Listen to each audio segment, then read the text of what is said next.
Good afternoon, Beatball Central. Megan Martin here with Dave Binney, my co-host. And we are getting ready to start in 10 to 15 minutes. The last game of the day, Indy Thunder against Indy Edge here at Freedom Park in Greenwood, Indiana. Welcome in again. We are live, and this is the main event of the day for everybody here. It's the rivalry matchup, the Indy Thunder and the Indy Edge. Both teams come in 2-0. Both teams looking for a win to make it 3-0. Both teams already guaranteed to meet each other again tomorrow morning in the championship game. But whenever these two teams get together, it is an event. The Indy Thunder have won both their games today handily, 20-6 in their first one over Chicago, and then 24-12 in a 2-inning 12-run rule over the Atlanta Chaos. The Indy Edge beat the Chaos in the first game 10-6, and then looked very good in the last game we had right here. 19-5 was the final. The teams are warming up, and we are about 10 minutes away from opening pitch here in Greenwood, Indiana. It's warmed up a little bit. The fields are no doubt we're going to run a little faster than they did previously, as the temperature has warmed up into the mid to upper 70s. I have doffed my jacket. Miss Megan has doffed her shoes, and we are ready to watch some beatball, 2020 style Crosstown Classic. The last time these two teams played was at the World Series last year in the semifinals in Tulsa, Oklahoma on a Thursday afternoon. The Indy Edge, if you all remember, jumped out to a 9-1 lead in that game early, and then one inning, a 12-run fourth inning by the Indy Thunder turned the game around, and they went on to win that game and their fourth consecutive title. The Indy Thunder this morning, in their first game, played their 100th game since they began their championship run back in 2016, and they are riding a 29-game winning streak. Their last loss came on opening day last season in San Antonio to the Jets, and they've won 29 in a row since, and they have never lost in Indianapolis since they began their run in 2016. Meanwhile, for the Indy Edge, Kyle Kennedy coming off a game where he faced 28 batters, 19 of them scored, and I only counted 4 strikeouts, so a very good line for Kyle Kennedy. He'll have to do that again, Megan, if the Edge want to compete with the 4-time defending champions. So what do you think? You've never seen the Thunder play before. I have not. I am excited.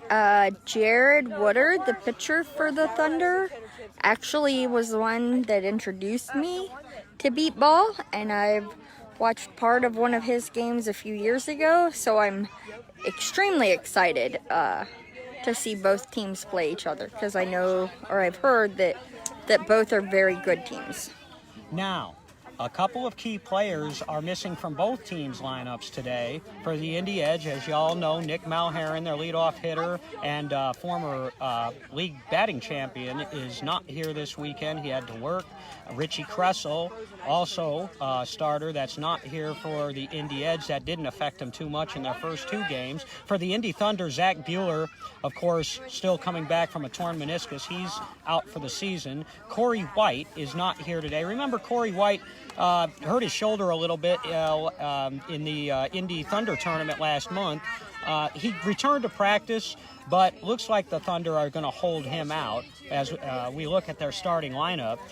Most of y'all are familiar with most of these names for the Indy Thunder. They've all been champions. They've all been big-time players in this league over the last 5 or so years. Eric Rodriguez will lead off, the all-everything shortstop. He wears number 7. Gerald Dykes will bat second. He's the designated hitter, wearing number 10. Kyle Lewis, last year's batting champion of the NBBA, will bat third. Kyle Lewis, wearing number 45 today.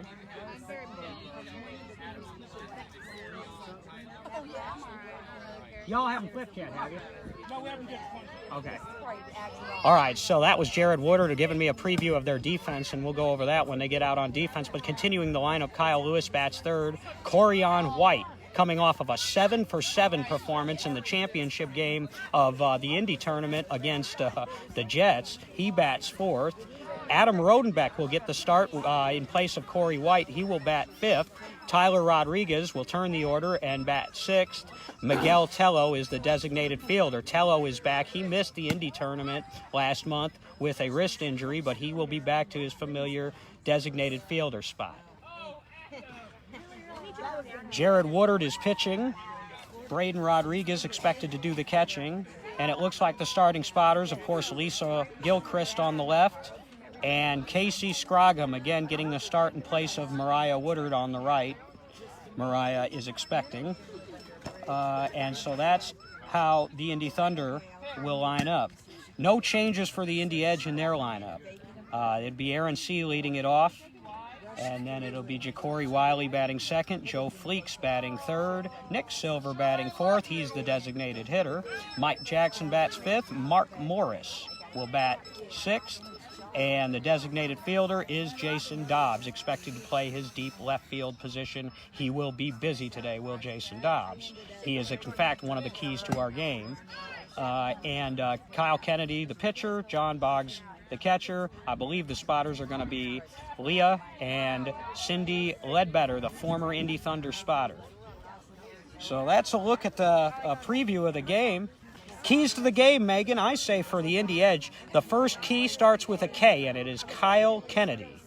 And he was the key to the win last game, putting the ball on the hitter's bats, and he's going to have to do that again because the Thunder will score a lot of runs. The only way the Edge are going to stay in this game is if they score a lot of runs too. And I think the other key is Jason Dobbs. I think the deep defenders for the Indy Edge are going to be tested on these fast fields against a fast team, and they're going to have to come up big.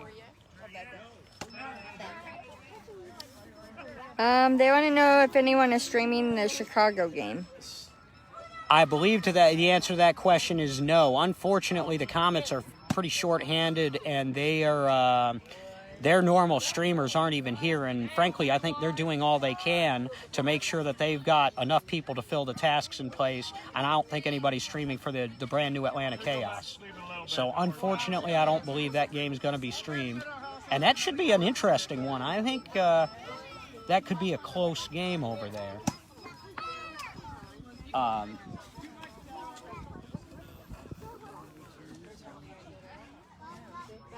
The Indy Edge looked really good last game, Megan. I mean, have you seen them hit like that before since you've been covering? I have not. They were on fire. And yeah. They came out hitting, and they were running well. And they were beating out the balls that weren't hit well. They were beating out because they were getting straight to the base, and they had some fast base runs. And this is a fast team. The Indy Edge can compete with the Thunder in speed. The question is always going to be, can they hit the ball consistently and hit it hard consistently enough to be able to score enough runs to stay with it?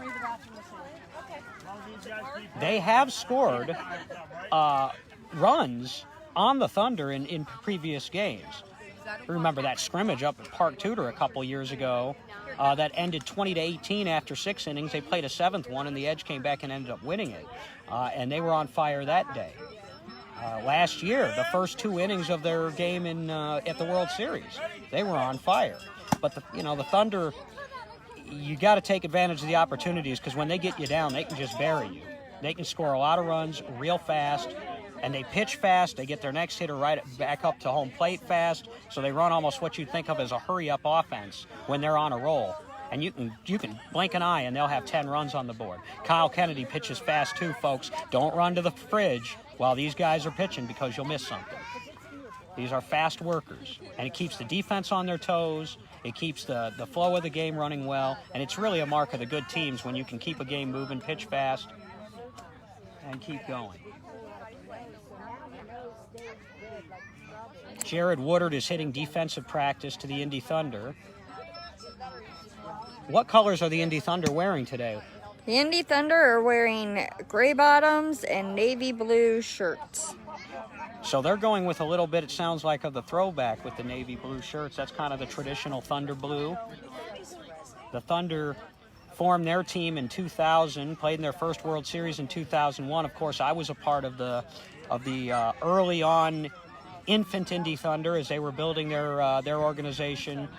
And they made the moves after the 2015 season, picked up Jared, Picked up Kyle Lewis and Adam Rodenbeck, Demille Wright, Clint Woodard, Mario, and Ed Brown, who had a team, the Indy Knights, in 2015. They all came over and joined the boys, the Rodriguez brothers.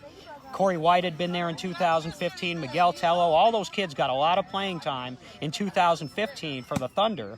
And then when Jared came over, and then they added Gerald Dykes and Zach Bueller, and they haven't looked back since. Their record over the past 5 seasons total, World Series and local, is 97 wins and 4 losses. Oh, wow. That's amazing. Over the past, since the beginning of 2016. That is quite impressive. They are, without giving too much props, they are as good of a team as I have ever seen play this game when it comes to all areas. They don't really have a weakness. They say if you're going to beat the Thunder, though, the way to do it is hit hard and up the middle, because their defense splits 3 guys on the left and 3 on the right. Now, they're taught to cross over to cover the middle, but you're going to give up. When you only have 6 players on defense, you're going to give up something. And rather than giving up gaps and baselines, they cover the middle with a lot of players. So if you can get balls through the middle, then you can score on them. But they're very, very difficult. And so it's going to be a tough one. I would feel better about this game with Nick Malheron here, but if the Edge can do what they did last game, she's at the park. I think we'll have a ball game. I think we're going to have a coin flip here pretty soon, maybe. And we'll find out who's home and who's away.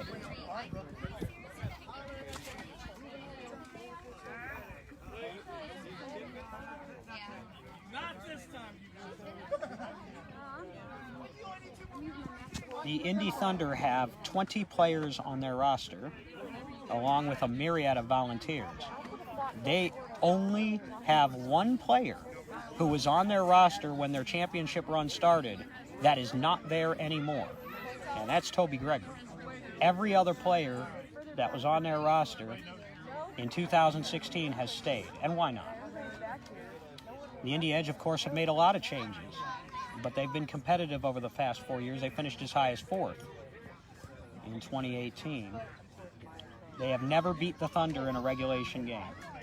The Indy Edge have not. In 10 tries. So that could be historic. And they're going to play twice, today and tomorrow morning, Megan. But this could be the first time the Edge could beat the Thunder if they could pull it off. I hope never that happened they do. before. They've played them tough in a few games. I remember the Bolingbrook Championship game in 2018 in the rain with 3 strikes instead of 4 because we were on a time crunch, and it was 4-3. And the Edge almost won that game. And that was also the last Thunder Edge game I've done from the Edge sideline. Was that 4-3 game? So hey, maybe there's something to this. Edge is home team. And the Edge are home. So the Edge will start out on defense, and the Thunder will bat first. And we're going to hear the cheers.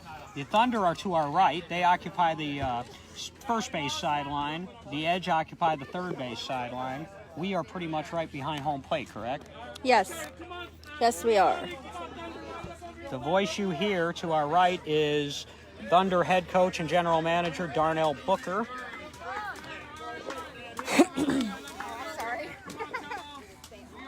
The teams have finished their warm-ups, and they are gathering for our last-minute huddle and instructions. And then we will get this thing underway.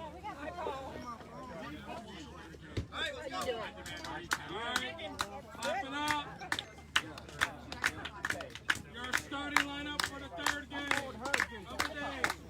Having first leadoff, number 7, Eric Rodriguez. And as the Thunder coach gives them their starting lineup and they do their little routine, you can already tell the intensity level has picked up just a little bit. You can hear it in the players, you can hear it in the coach. It's always an event when the Edge and Thunder get together. It is rare for one city to have 2 beat baseball teams that are as good as these 2 teams. Doesn't happen very often. But we're thankful that it's happening today. Oh, Indianapolis, especially playing ball through this pandemic and doing what we have. Indy has become the mecca of beat baseball now. Everybody wants to play in Indianapolis. Hey, if anybody's in the Indy area, check out Channel 6 News tonight. Rafael Sanchez was here doing some filming earlier. All right, so if you didn't hear that, Channel 6 News tonight is going to do a special on this. So if you're in the Indianapolis area or if they live stream, He did do some videos and some pictures. here's their team cheer that everybody's gotten so used to.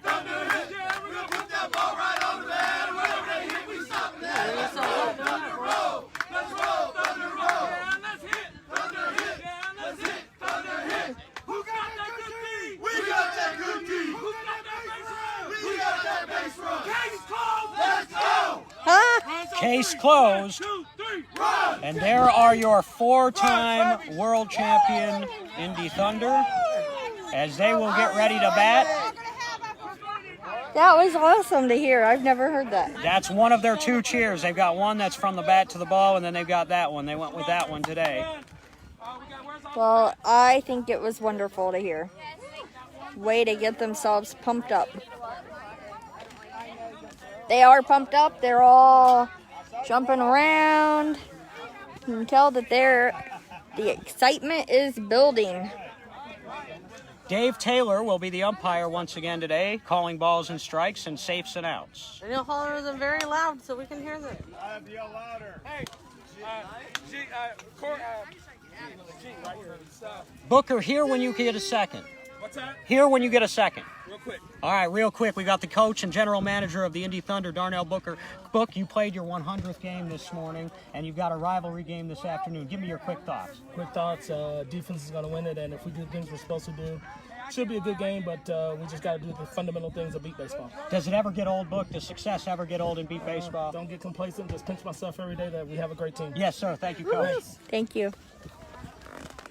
There you go. You heard it from Booker of the Indy Thunder. You can see Jared. Jared Woodard, 5-time world champion. He won 4 with the Indy Thunder, and he won his first one at age 16 with the Kansas All-Stars Oh, wow. back in 2007. Took him to an undefeated 18-0 season and a world championship. And he's been building his resume ever since. It's pretty impressive.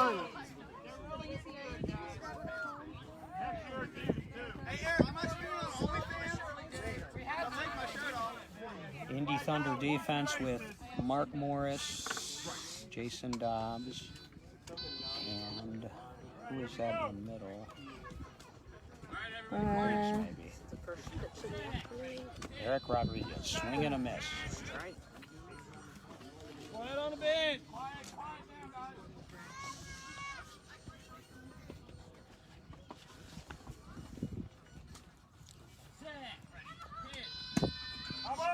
Foul ball. Eric Rodriguez, over the past 4 seasons, has had 166 at-bats at the World Series. He's scored 108 runs for a .651 batting average, and he's got 157 putouts. He leads the team in both runs and putouts. He is their all everything. Oh, wow. That's impressive. It's in the air. It's in the air. It's still coming down. It's come down. And Eric starts out with... And Eric with a run to lead off. It's a nice pop-up. Gerald Dykes will be the next batter. He's the designated hitter in this game. He wears number 10. Gerald Dykes, over the past 4 seasons, 99 runs in 154 at-bats for a .643 batting average. And an interesting stat on Gerald Dykes, 0 putouts. He's been their designated hitter all along. Never recorded a putout on defense. Oh, wow. But he scored 99 runs. That's pretty impressive, too. And he won last year's fastest man competition at the World Series. Oh, wow. He's in his 5th season. He's been a world champion for his first 4. Pretty good way to start out a career. That's a very good way to start out a career.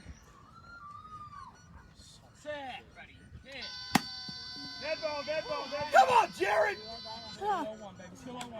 Did that hit Jared? It did. So there's our first hit by pitch of the game as Jared takes that one. Jared doesn't get hit very often, only because of his athleticism. He gets out of the way of most ones. He didn't have a chance to get out of the way of that one. No, he tried. He tried to do a little jig dance, but it didn't quite work.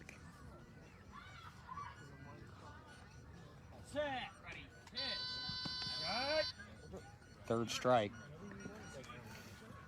Do the pitchers wear cups like they do in real baseball? That's a good question because I've never been a pitcher, but I know I would if I were them. Yeah. Wouldn't you? Yeah, I would want to. Ooh, he tipped it. He stayed alive. This team does not strike out very often. Their contact percentage over the past 5 seasons right at 90%. Oh, wow. 9 out of 10 times. Ooh, and just as I say that, Thanks, DB. You jinxed it. and I made my second play of the day as it rolled back to me, but that's a strikeout of Dykes. That's a gift for the Indy Edge and 1 out. And that'll bring up Kyle Lewis, who's listed as number 37 on the roster, but he's wearing 45 today. He is their one left-handed batter. And all he did last year was come off the bench at the World Series and go 17 out of 21 and win the batting championship. Oh, wow. Bases. I get more and more impressed with each new statistic that I learn. You know, there's a reason why they're 97-4. That is There's a true. strike.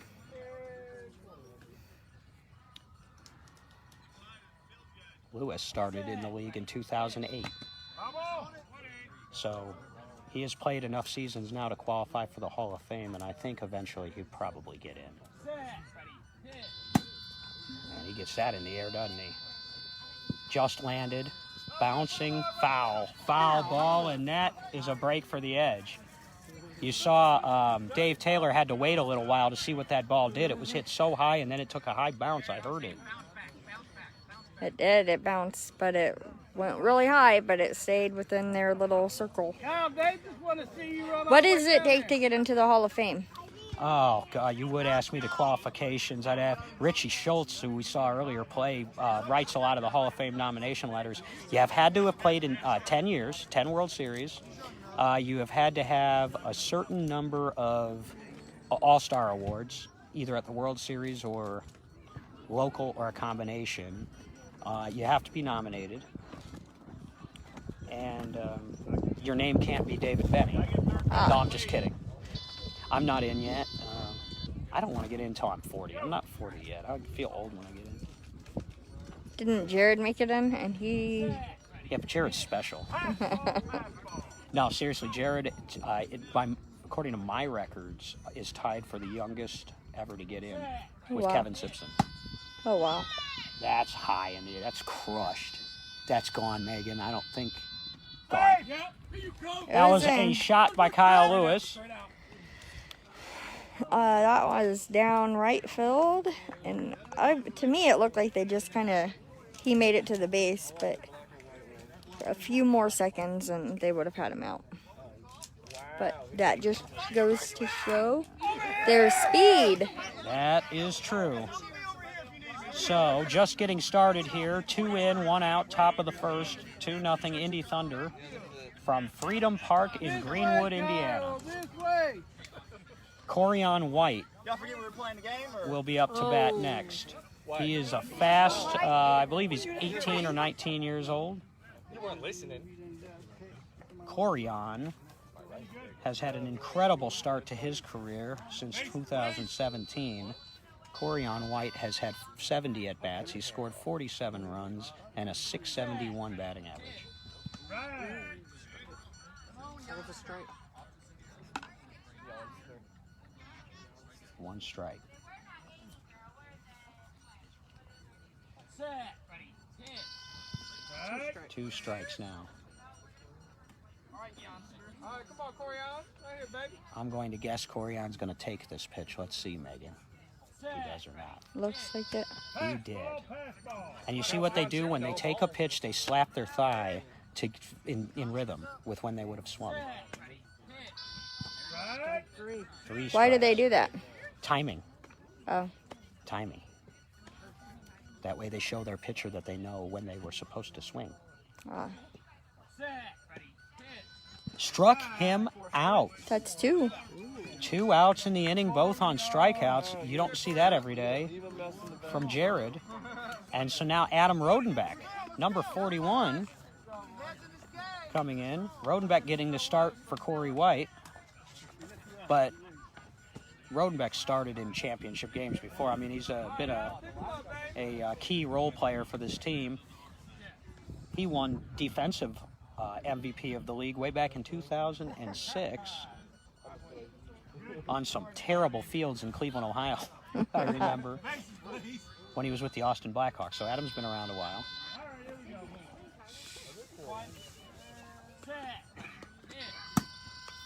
And that's in play in the air. And he beat it out. Big run for Adam Rodenbeck. He beat that out. How about that? That thing sounded like it was spinning a little, Megan. What did it do? It went up in the air, but it just went shortly behind the pitcher, like maybe around what you in baseball, like around the shortstop area, between shortstop and second. Wow. Good job, Adam. So 3 in for the Thunder, and now Tyler Rodriguez. And his job as the 6th place hitter in the order is to turn the lineup. Get it back to the top to his brother.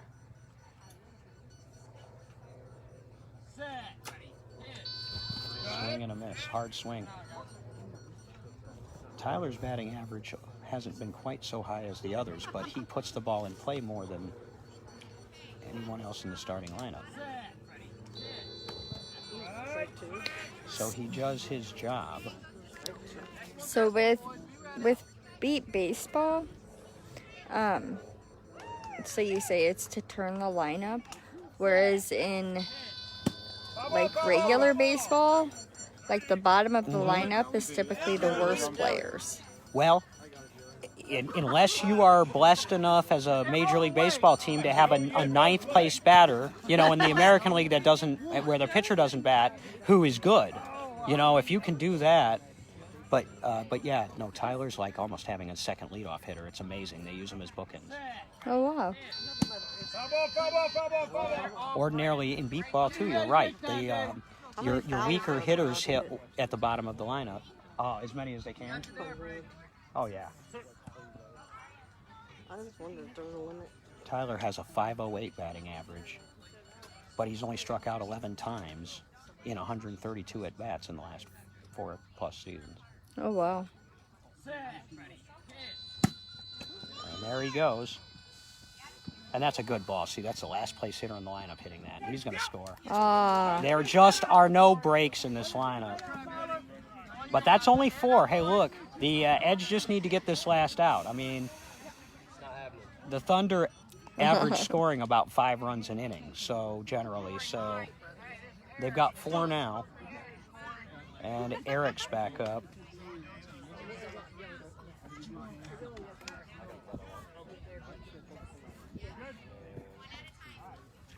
Eric was the defensive most valuable player at the World Series last year. Had the most putouts per game. And that's a shot. Look at that baby, Megan. That one to the next town.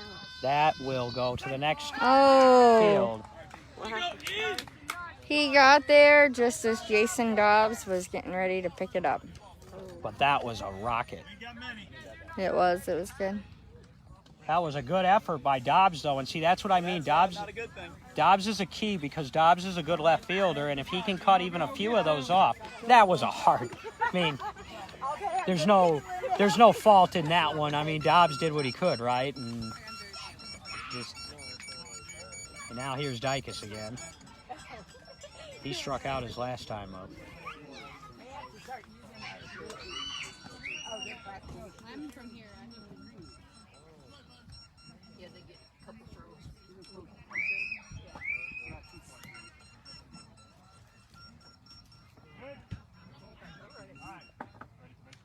Bases. Here we go.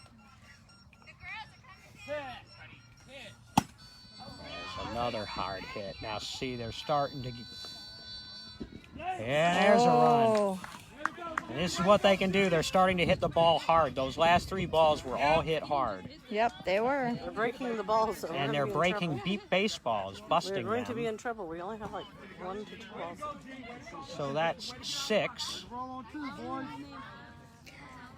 Jared doesn't use a mitt. I've seen a lot of pitchers use mitts, but he's the first one I've seen to not use a mitt. And it's not required or not. It's just, I guess, a matter of preference. The Edge had a player up until this year. They had a player the last few years who used a glove out in the field, a baseball mitt, and he was actually very good at it. Most of us don't do that. I tried that before in practice once, and it didn't work out. Not with beat ball, because you're not catching it in the air. But boy, Danny Vapiano is awful good at it. Dave Smoka, and I know we've had some of his family listening in, maybe even Dave himself. Dave used a mitt for the longest time. Yep, Dave Smoka is listening Yeah. in now. So, talking about Dan Green, one of Dave's old teammates, used a glove. He's rather good at it. Oh, that's just to my left. If that comes over to you like that, I'm saving it. That hurt. Okay, That one's gonna I'll save you. That would have been a broken toe. that's That all could- right. All my toes have been broken Hey, that before. was a That, bruise. that had Yeah. come. Yeah, that would have come. That was coming back in a Nailed me hurry. right here. Just hit Barb in the Yeah, leg. man. Well, the only saving grace is it hit the ground and hit my leg. That's all It right. slowed it down just a little bit, but it still hurt. Number 45, Kyle Lewis, is back up to bat. And you're live, so I kept the language to a T. He tipped it. Yeah. You're going to have more to worry about with me probably than that. But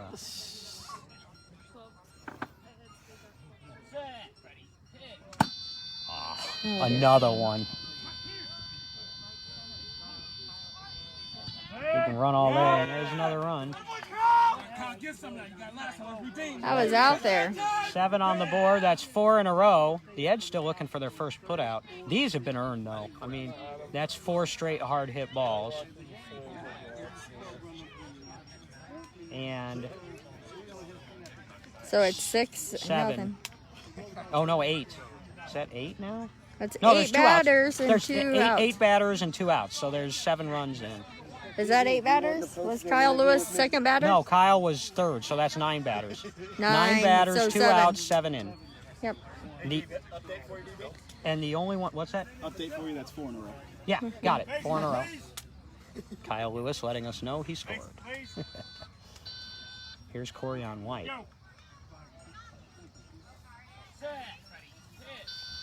That's a good swing.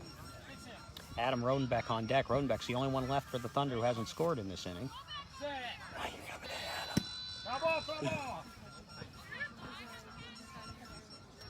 I'm sorry. Rodenbeck did score. It was Corian White up to bat now. He struck out. So Adam did score. Who is that standing right there? For me. Corian's Hey, the will only you get out one of that who blue hasn't cooler? Will you scored get me a yet. cold bottle of water from the bottom? Do what? It's over there. Ooh, another strike. You're good, Corian. You point me in the general direction. I would Go do. JW. Okay. You got, Just to your right, straight ahead. There's a blue got and any- white cooler. got any words of wisdom for our live stream, Tyler? He just walked No. away. No, All he right. went to it. Let's see if he can get there. It's on the ground. He's there.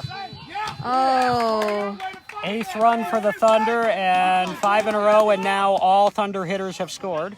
I'm right here, dude. I'm right here, dude. Where'd he go? He went to the cooler. he's on his way back. Okay. Now you can ask him, Dave. Tyler. Forget it. Where he went? Oh, he's way to our right. No, forget him. It's almost like a banana base, wasn't it? All right, so now Rodenbeck back up. Way to redeem yourself, youngin'. 11th man to bat in this inning. The Edge are going to get their chances, though. They just got to get out of this inning. That's all. Yep, just out of the top half of this inning.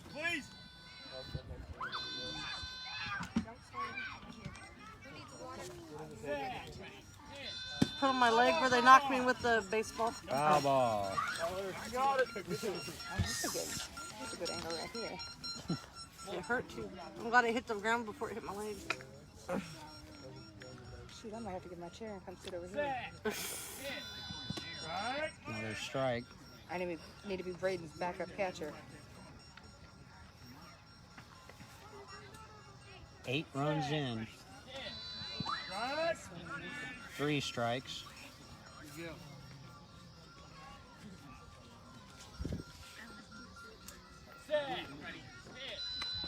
Ooh, he took that, so we've gone as far as we can go in this inning. 2 outs, full count.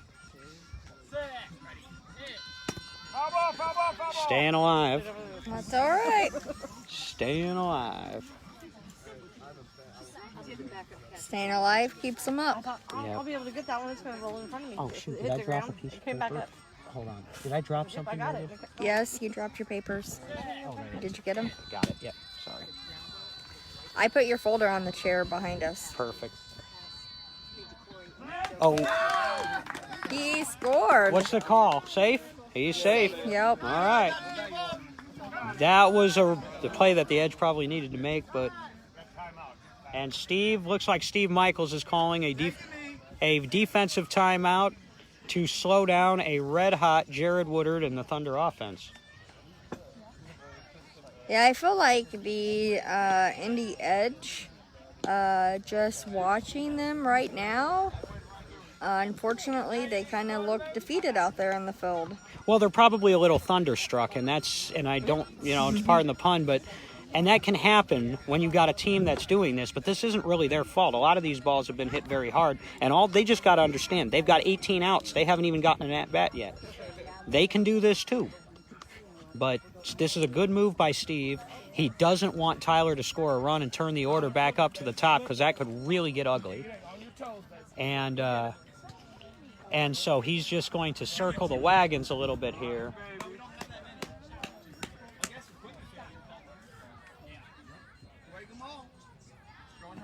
Nine runs in. The Thunder put up 11 in the first inning in Bolingbrook against the Edge last year. Oh, wow. And the Edge never really did recover. 9. What? 9. The score is 9. 9. Yeah, they haven't had an at-bat yet, so like Oh, 9 love. Thank you. And every Thunder starter has scored a run. Bases, please.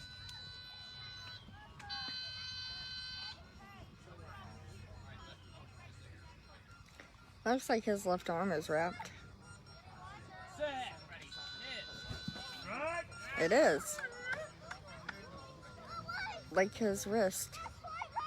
Could be just don't strengthen it. Could be. Foul ball, foul ball. 2 strikes. Okay, so Tyler's wrist is wrapped. Precautionary. On the ground. And that's a put out for Mark Morris with a big put out. So the Thunder are finally out in the first, but they put up 9. And the Edge will come to bat, and Kyle Kennedy and the offense has their work cut out for them, don't they, Megan? They do. All right, let's see how many they can get back now. I believe they can do it. And just to recap, since it's been a while since we announced it, the Indy Edge lineup has not changed since last game. They were running with the same starting lineup that they had before. So to be Aaron C. leading off, Ja'Cory Wiley batting second, Joe Fleeks third, Nick Silver fourth, Mike Jackson fifth, and Mark Morris sixth. Lots of speed, just like the Thunder have. The Edge have lots of speed up and down the lineup. It is. It's supposed to start raining after 4 or 5 o'clock. After 5. Jared. Oh, I wish I could grab Jared. Because he told me the Indy Thunder defense. He rattled it off real quick, and then I forgot. Hey, Jared. Jared. Hey, Jared. Jared. Can you give me that defensive alignment one more time? Yeah, on the left we have E, Tello, Adam, and Oh. on the right we have Corian, T.Y., Kyle. Okay, so they got Miguel Tello moved over to left wing. So Eric Rodriguez at short left. Thank you. Thanks. Yeah, Eric Rodriguez at short left, Miguel Tello at left wing, Adam Rodenbeck at left field deep, and then, wow, you've got Corian White, Tyler Rodriguez at right wing. He's usually their left wing, and Kyle Lewis. So again, the defense from left to right. In the back, you've got Adam Rodenbeck and Kyle Lewis. In the middle, you've got Miguel Tello and Tyler Rodriguez. And up front, you've got Eric Rodriguez and Corian White. Here we go, Aaron C. He was hitting well the first game.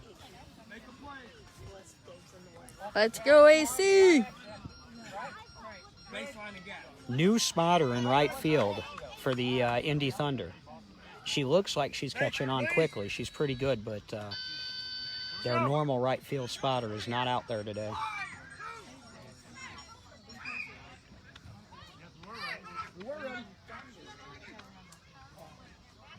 All right.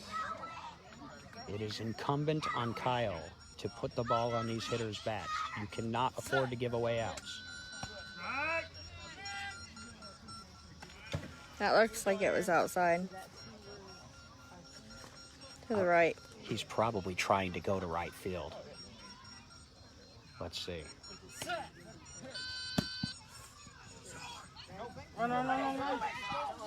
Hey! Whoa! Oh, now it's on, and we're going to redo that. That'll be a replay. You made it there, though. So the base went on for a split second, cut off, and Aaron had to just guess what he was doing. I give him full props, man. That dude's aggressive, man. He took off anyway. He just decided he was going to do it and see how close he could get. Then the base came back on, but by then it was too late. I'm sorry, young man. You did that to him last time. Way to stick with it, though, rookie. I'm a rookie, too.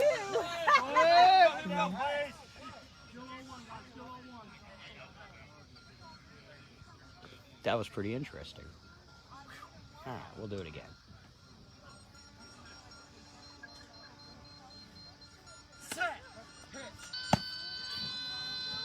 That's in the play. It's in play, Megan. Oh, it's out. Woo! He hit it out. And that's a run. So a good start for the Edge. Try to cut into this deficit as Aaron scores. That's one for the Edge, and the Thunder got way too many for me to count. How many did they get? 9. 9. So 9-1 is the score. Hey, Aaron C. is getting better every time I watch him. He's going to be a good one. He's another one. Get him matched up with Nick Malherin at the top of that lineup here in a couple of years. That's going to be, it's going to be a thing of beauty. So here's Ja'Cory Wiley. Base, please. Here we go. There's some dark clouds moving in from the west. Yeah, the sun. Broken clouds. The sun is gone. They're broken clouds. It's just cloudy. I sort of like the shade. I'm not going to complain at all.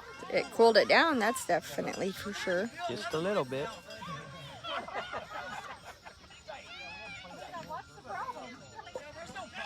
Hey, Mel, my hand did, right? I told him I'm paying him to do that. There you go. All right. Left shoulder, Corian. You still good? No more. There you go. Gotta get bases. Here we go. So here we go, Ja'Cory. All right. Okay. Behind us, they have a really huge hill that looks like it would be fun to roll down. Or sled down. Or sled down, but Are we still young enough to roll down hills? I suppose we are. Yes, you could roll down it. I want to try it. And I will Facebook But Live it. I am Or definitely Ballers. not young enough to do it. Oh, yes, you are.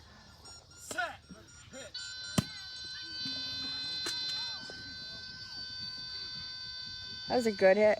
And he scores. 2 in a row, so here come the Edge. You're sharp. Way to start us off, Edge!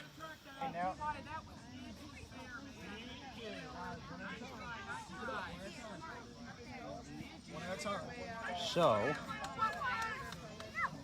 first two on the board. Now Joe Fleeks, and he can really crush the ball.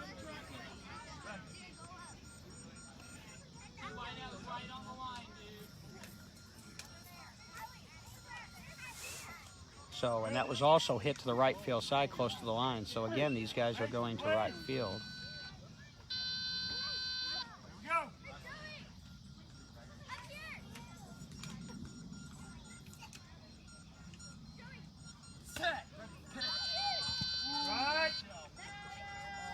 That's an imposing left side of the defense now with Tello over there behind Eric. You got Eric, Miguel Tello, and Adam Rodenbeck. No offense, but if I'm the edge, I might be going to right field too. It is a little bit noisy here. There's a playground behind us. Yeah. Didn't come to me, don't worry. Nope. I was watching. I'm gonna grab my backpack and throw it out there. I didn't got a heck of a Hey, she's holding the phone, so I got mine and her bags. I have a backpack here, Patrick, throw it up in front of me this time. I ain't getting hit again. I didn't got a heck of a bruise. Got another one. We're short though, so if it comes flying back here, at least it'll be easier to duck. Either that or it'll hit me straight in the face. No, my thought was it's gonna roll right to me when it hit the ground, but no, it came back up off the ground and got me. Right there, just in front of you. Thank you. Thanks. Thank you, Dave. Hey, I'm having fun making plays. I might have to put the paper down and just wait for the ball to come. There we go. You want me to set it in your folder back here? No, I might be using it for other things in case somebody asks a question. Fleek's still up.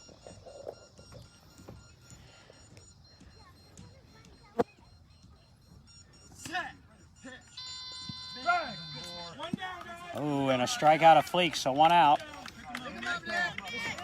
Oh, we can't afford any more. Now the speedy Nick Silver will come to the plate. Go Silver!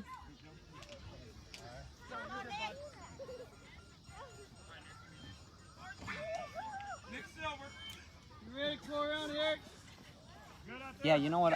I can memorize this stuff the rest of the way a lot easier, and this is annoying. So can I give it? Yep, just I'm put gonna back put it there. in your It'd be nice folder. if they kept their lineup the same in the morning. Yeah. Tip off at 8. It'll be an early one.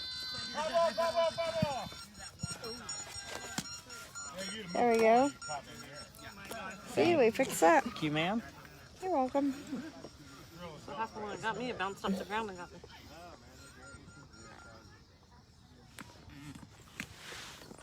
Nick Silver still at the plate.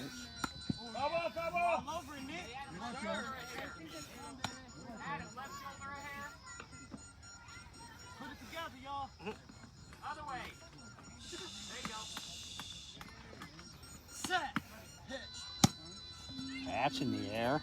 Run! Oh, straighten that out. That would have been a good hit for Silver because that was in the air for a while, and he was steaming down that baseline. Yep, it hit Boy. just right of the first base, so it was way out in the outfield, but Excellent. it was a foul ball, so, but it was in the air. It was good. Looking ahead, these two Score teams, is 9-2. 9-2. These two teams will turn around and go right back at it tomorrow morning. An early start here, 8 Eastern. So if you're on the West Coast, you'll be having breakfast with us. Set your alarms. On the East Coast. I'm going to guess we've got quite a few viewers on for this one. 21. You're welcome, Tara. Tell your friends, tell your neighbors. Yes. We are excited to share the stream with everybody.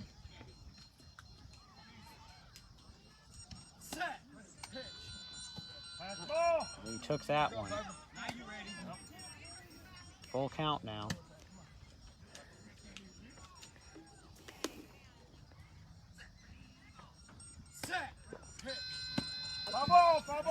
Another foul tip. Got a piece of it. Just need to get all of it. Megan Martin and Dave Benny. are commentating. And that is a strikeout. 2 strikeouts in the inning already, and this is what you can't afford to do if you're the Edge. And now Mike Jackson, who was making good contact earlier too, he scored at least 3 runs that I saw in that last game. So he'll come up, and they need a few runs. They can't trade 9 for 2 here. And the Thunder will have the top of their order up next inning. Run from Mike would be huge here. Big time.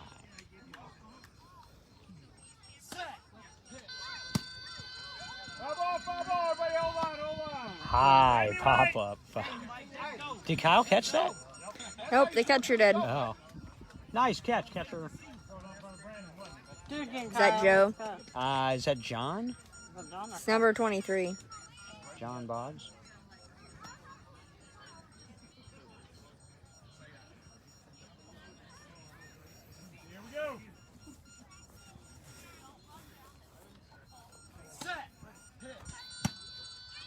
In the air. Oh, now it's down. Oh. Oh. Oh, Corian dropped the ball. And the run scores. A rare defensive mistake for the Thunder. Corian White had that. Did you see that, Megan? I did. And he couldn't hang on to the ball, and Jackson scores. And now, if you're Mark Morris in the Edge, man, you want to make this hurt. That is a 2-out run. Good job. And now, good teams make this hurt. So now Mark Morris. Boy, this is big. A big spot in the game now.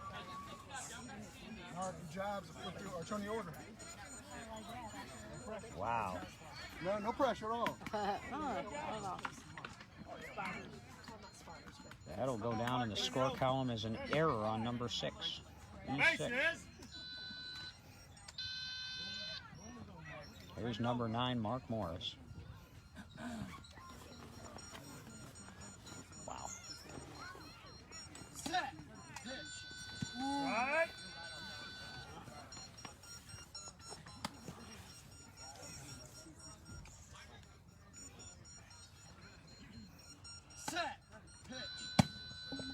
That's a good, solid hit. But a better play. Eric Rodriguez. That's what he can do. What happened? Eric Rodriguez made a good play to end the inning. So the Edge got 3 back, though, Megan. Yep. 9-3. Maybe they can stop them from scoring here and get some more. That would be good. They're still in the game. Yeah, it's not over yet. All right, good job. Good job, Eric. Make a play, baby. You lead off, baby. Hayden, we have Dave Benny here and Megan Martin. We are commentating together and streaming. Although my streaming is kind of shaky. It is? You're doing fine. What do you mean? But DB, that is me. Megan Martin, that is her. you have a good nickname. I'll do Eminem. Fair enough. M squared. There we go, M squared. Or you can just call me Meg. Yes, stay upset.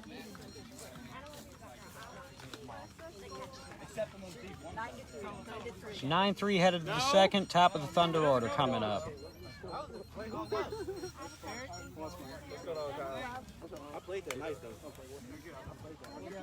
See if the Edge can have a good defensive inning here. Well, now it feels like the sun wants to come back out. A little bit. There's a little bit of a breeze. Hayden Leach says, yes, DB. I remember you. Haha. All right.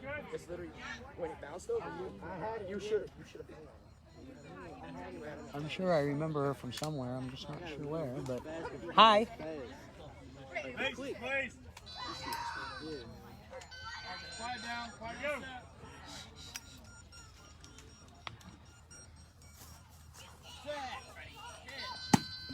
Ooh, Eric again. Got him! Got by guy, Jason Dobbs. Jason Dobbs. What'd I tell you, man? That's the key to the game. He's one of the keys. If he can keep doing that, he can keep him in the game. Jason Dobbs is an underrated fielder. He's very, very good out there in left field. He was doing that back in the RHI Extreme days, too. Good for Dobbs. 1 out. That's big to get Eric. Yeah, I taught that boy everything he knows. Yeah. Oh, brother. Nah. We're having a blast live streaming here. Yes, we are. Megan and I are a perfect combo because Megan doesn't talk that much. I don't know what to say, so I feel stupid most of the time when I'm talking. Hayden is Leah's niece. Oh, hi, Leah's niece. Where did it go? I got it. Hold on. Oh, Barb got it. I wanted to throw it. I wanted to take that video. I missed that one. A little rusty. Yeah, Kyle. But I got the last two. Hey, you were the best one I ever played with before, Eric. I knew there was going to be some pause. Woo! Got it. That's 2 in a row for the Edge getting them out. Morris puts out Dykus, so 2 putouts of the top 2 hitters in the order, and Kyle Lewis will come up to bat now. Starting to look alive. If I have to play second fiddle to Eric Rodriguez, I don't mind. In Kyle's mind, it's a pretty good place to be. But I never hit like any of these kids. I can play a little defense back in my day, but he's too kind because I wasn't a hitter like this.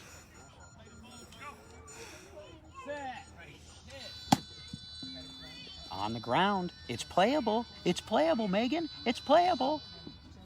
Oh, and it got through. Oh, Yep, that was a it play went that needed past to be made. Ja'Cory and number 6. Fleeks. Rolled just past him. It went, wow, it got through both of the Houston, or got by both of the Houston guys, and that's a 2-out run. But again, see if they can just end it here. They'll stay in the game. Now, Corion, he's a tough out, though. No, he's not. He's a tough out. I was going to ask if you had any words of wisdom for Beat Ball Central over here. TY. Don't do drugs. There you go. Heard it here first. Don't do drugs. I won't even repeat what I heard him say in the 4th inning of the championship game about Band-Aids. Don't drink and drive with your beat ball. Tyler gave the quote of the year, but to hear it, you're going to have to go back and listen to that stream. I think I know what you're talking about. When we go off the air, you'll have to tell me. I will, too. You'll have a blast.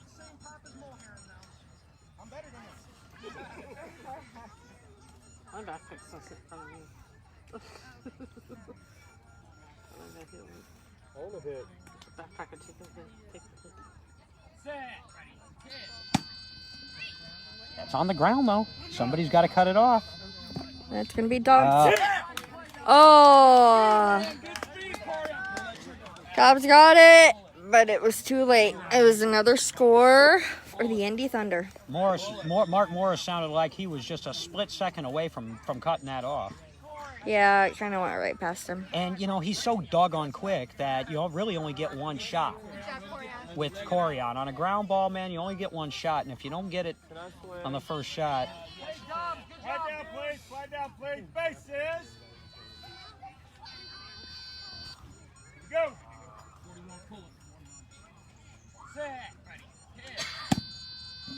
Ooh, on the ground. This should be an out.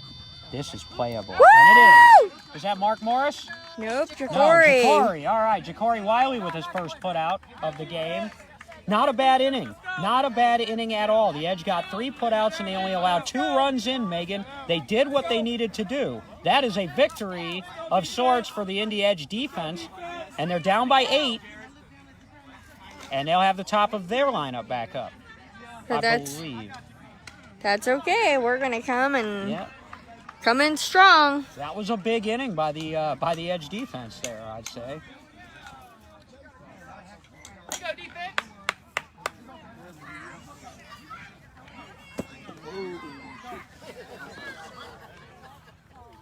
Make a play, Tello. Make a play, Tello.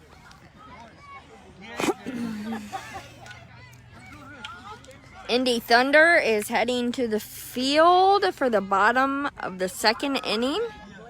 Indy Edge will be up to bat. We believe they're at the start of their lineup. They are. Aaron C. will lead off. And then Jacory and Joe Fleeks, the scheduled hitters. Hey, Gordon said where to go, way to go, where to go, Dobbs, and where to go, Marcus.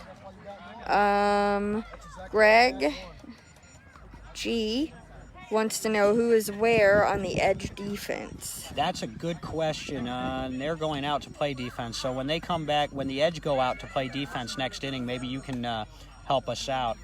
I know they've got Dobbs deep left and Mark Morris up short. And I think Jacory and Joe Fleeks are on the right side. But maybe you can use your eyes to give them a little better idea. I know Dobbs is like center field. Oh, he's deep center? Yeah. Okay. And Aaron is deep left. Jacory is short right. And that's all I know for right now. Well, Morris is short left. There we go. Good hit. Just lands. C. Let's go! Woo! And Aaron C is 2 for 2. And here come the Edge. So way to lead us off. See. Way to track it though, guys. And he continues to improve. What do you do about that? Way to track that. That was a solid hit, a shot. Let's go, Kyle. Let's turn it on, baby. Now the Houston boys will come up. They have championship game experience, like I said last game. Way to go, AC. Both Jacory and Joe Fleeks played in the 2018 championship game against the Thunder, as it were. Bases, please. Corey, same flavor. Let me get first on mine. Thank you. You're welcome. Same flavors, y'all.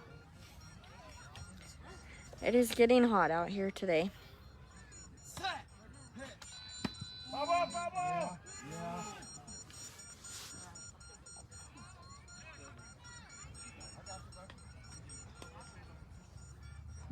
I think it's beautiful myself.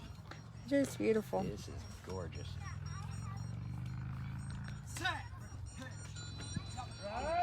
Got a couple of teams on fire.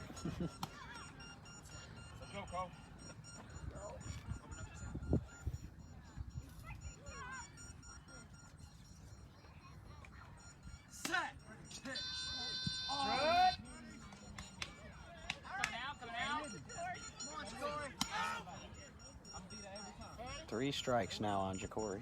Let's go, Kyle. Let's go, Jacory. Oh, wait a minute.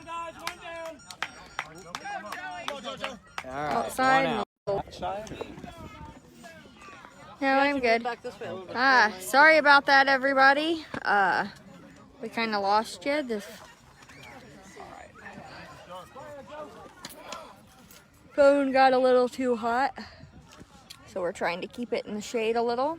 I think Frank knows how to mesh those and make those into one video after the game. So what's going to have to happen, I think, is people are going to have to just rejoin it.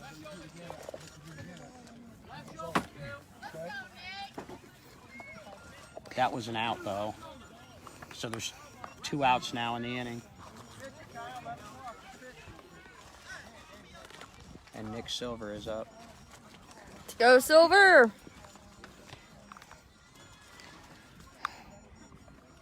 Do you have enough shade now, or do you need more room? I think right now we're okay. I unplugged the charger. It could have been that, too. Yeah. I don't see how that phone's got the charger on it. It's got this electronic charger. I wondered about that. Right.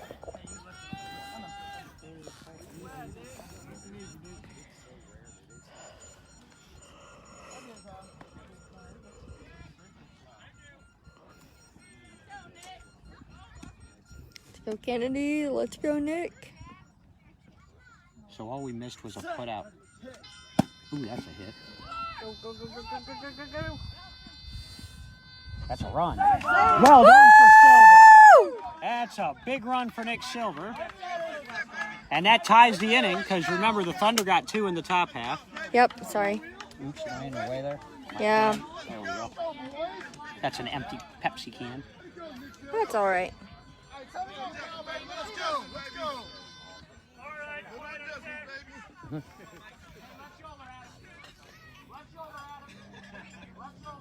Kyle, same flavor.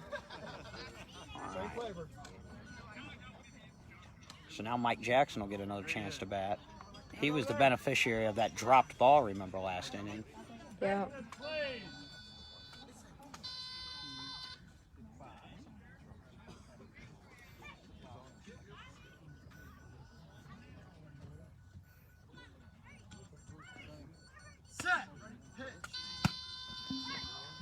Jackson down the line. Almost fell. Down the line. He's going to score. Mike Jackson scores. He almost fell, but he came back out of it. And The Thunder win the inning. They're not done yet. Mark Morris, another chance to turn the order. He tried to do that last time up, and Eric Rodriguez made a play on him. Morris, if he can turn the order again, the Edge could be in shape for a big inning. It's 11-6 right now. Still a lot of game left. All right. Man, those were some big 2-out runs. 2-out runs are as big in beat ball as they are in regular baseball. And they've gotten 2 rally. of them. Yep, they've gotten 2 of them here. Morris, or Silver, and Jackson both scored. Boy, a run from Mark Morris here would be nice. It would be nice. It would be enormous. We're going to watch and see what he does. He's going to hit it. Hopefully we're getting our viewers back. Sorry, guys. Yep, we got 21 people watching. We overheated. 23. Yeah, we'll set a record today.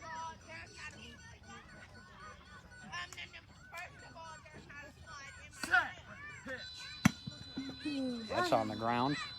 He's got to beat it out. He's there. And he scores. A gut check run for Mark Morris. He had to really dig that grounder out, but he scored. He turns the order, and hey, man, don't look now. It's 11-7. 3 in a row now with 2 outs for the Edge. And they need a big pop from Aaron C. Don't stop now, boys. What the Edge want to do is keep the line moving here. Because we know the Thunder can erupt at any time, but right now, the Edge are giving them a game. Please, please. Go.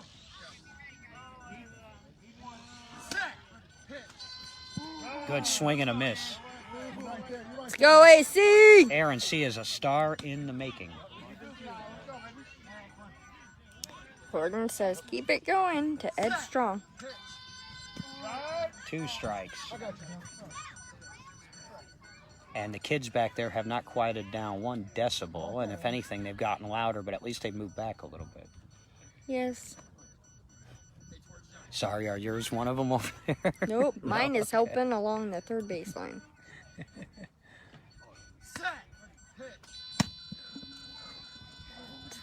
Ooh, it's going to be a run. Oh. Foot race. Ooh, he got it up. Uh, Miguel Tello, it sounded like on the play there. Was that 16? 17. 17? Yep, it went past number 7 and went to 17. Oh, maybe he's wearing 17 this game. All right, 17 is Tello, so he made that play. But a good inning for the Edge, man. They scored 4. It's 11 to I have 11-7.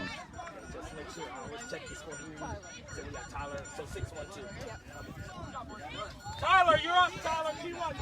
So it'll be the brothers Rodriguez up and Dykes for the Thunder. Joey Costello. We're having a blast. You guys must have strong battery packs because I don't ever see you guys running out of batteries over here. Well, I'm not using my phone. I'm using Paige's, and she has this solar-powered battery pack. Oh. So it's been pretty nifty. It seems to work well.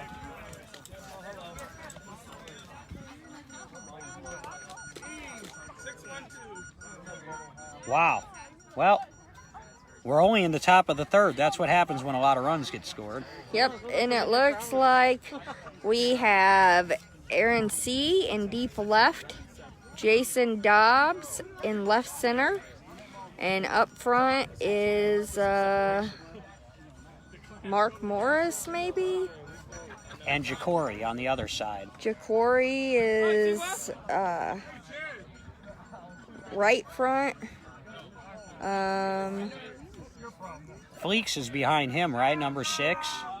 I believe so. And what's the other guy? Mike Jackson is way back there in right field, I think. Yeah, Mike Jackson is in right field. Fleeks is in center, short center. So here's Tyler.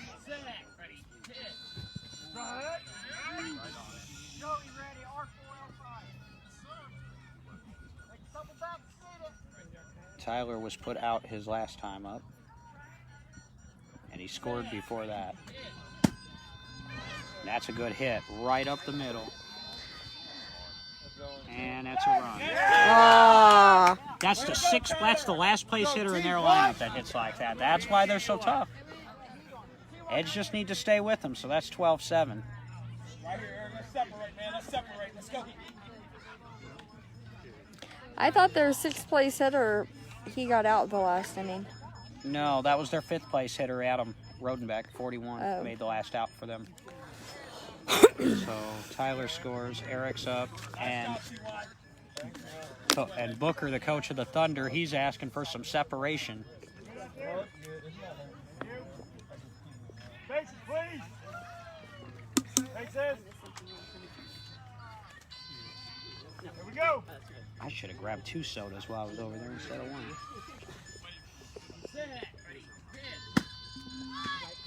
Up the third baseline, foul. I'm gonna come back here again.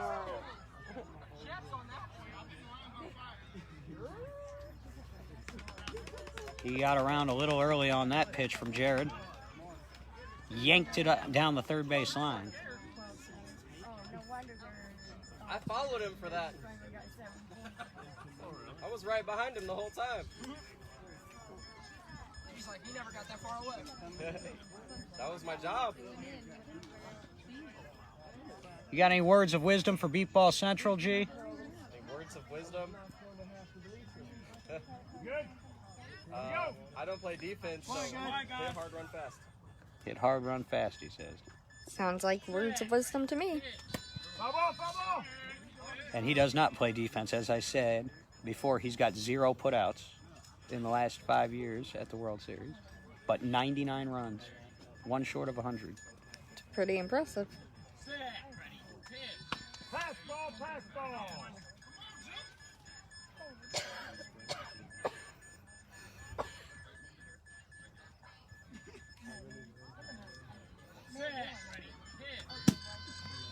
Ooh, in the air, but not very far. Will it go over the line? It will not. Nope. Foul ball. Foul. Jacory was up on that ball in a hurry. That would have been an interesting foot race between Jacory and Eric, but it was foul. What exactly are the qualifications to play, to be a beat ball player? You have to be visually impaired by definition, and you have to wear a blindfold, and that's about it. If you're visually impaired, you can play. So, by definition, what is visually impaired? 2200. I do believe. I don't know the answer to that. I do believe it's under 2200. I'm told. Legally blind. I can see light and dark, so I never had to worry about it. I knew I qualified.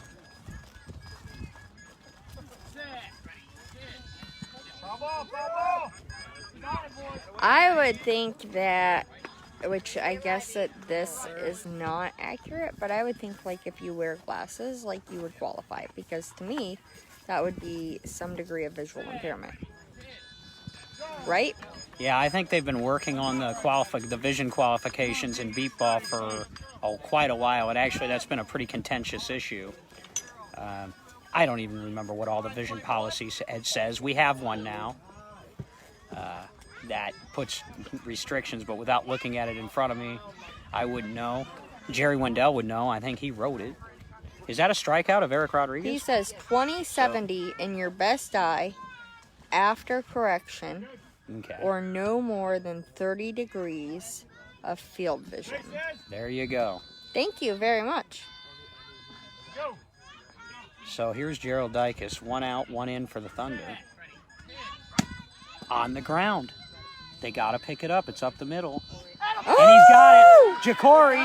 I believe that was Jacory. It was. 2 outs in the inning and only 1 in. And let me tell you something. If they can get Kyle Lewis out here, they're going to go to the bottom of the third, only down by 5, and we're going to have a dogfight on our hands here, you guys. Yes, we read it, Mr. Gordon. Thank you very much, and I can repeat it.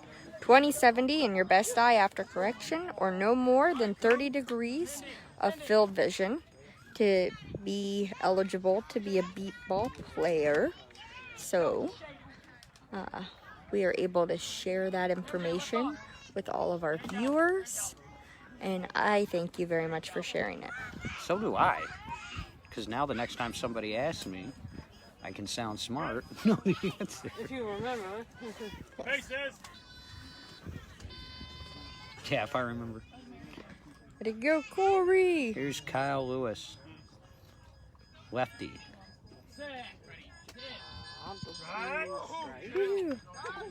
I'm kind of partial to lefties. I'm a lefty. My son is a lefty. And so is my sister and my brother. Everybody but me. I'm But the only that's lefty in the family. I don't know how it happened. Woo. That's a shot. See if somebody can get it. No. Oh. No, they did not. Well, that was a hard hit ball, and that's a big run for the Thunder with 2 outs, a 2-out run. So now that makes it 13-7. Yep. Hard hit into far right field. And now you got to deal with Corian. Rosie Keeler Reed said, Hi, "Good Rosie. job, Jacory." Rosie's from Tyler. Tyler, Texas. Ooh. The Tyler Tigers. Ah. Well, it's good to see you today, Rosie.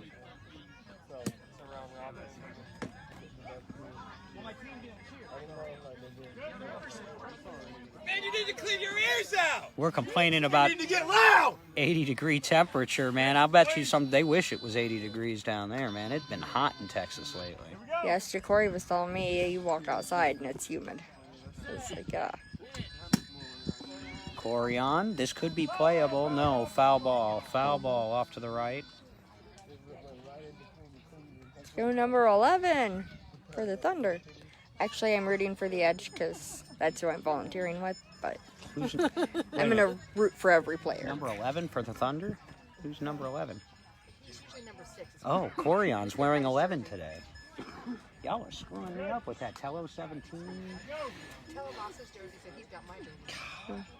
Jerry Wendell said, but you can add an asterisk to the qualification in that anybody who played before that passed can still play. That's, yeah, grandfather clause. Ah. I would like to think that some of Benny's lobbying helped get that done. I didn't want to see people that had already been allowed to play get kicked out. That's in play. Oh, and Corian scores. The Indy Edge right field defense.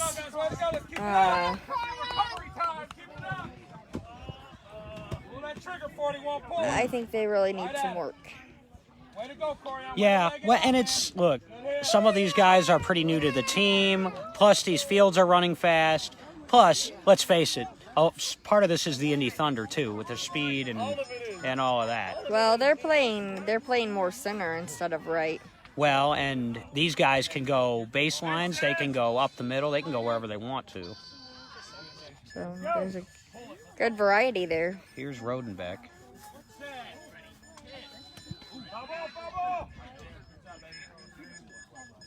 Karen Keeper said they hit 113 degrees in LA last weekend. Holy mackerel. And that's outside the fire. Oh, Jacory got it. it. Out. Jacory again, a big inning on defense, and not a bad inning. They only gave up 3 in that inning, by God. They only gave up 3. So, taking that as a win. 14-7. I want to make sure we had it right, but going to the bottom of the third, 14-7, the Edge have to keep scoring. We still have a contest here. Darren Keeper's the organizer of the SGV Panthers out in Pasadena, California. Pasadena, home of the Rose Bowl. I'd like to go out there for a tournament in the winter. How fun would that be? That would be really fun. Let's do it. Go out to SoCal, get a tournament going down there, Darren, and we will come. I've never been, but I will come. I've been to San Diego, but man, that was for a spring break, so I don't remember much of it. If you build it, too. we will come. Yes. I will come, and DB and I will commentate. Mainly because I like to commentate. On one condition, you get us into the Rose Bowl somehow. Yes. Doesn't Bosma sponsor like one of the teams? Maybe, but I don't know that. I'll have to dig, obviously they could send us anyway. Yeah, that would be good. They could send us all, wouldn't it? Yeah, I don't know. Chad Sumner said they had 10 inches of snow in Wyoming Monday I night. heard that. Oh, my word. Utah needs it to put out the fires. Now, I mentioned Jared won a championship at 16 years of age in 2007. Chad Sumner was on that team, that Kansas All-Stars team. Oh? He was one of his hitters.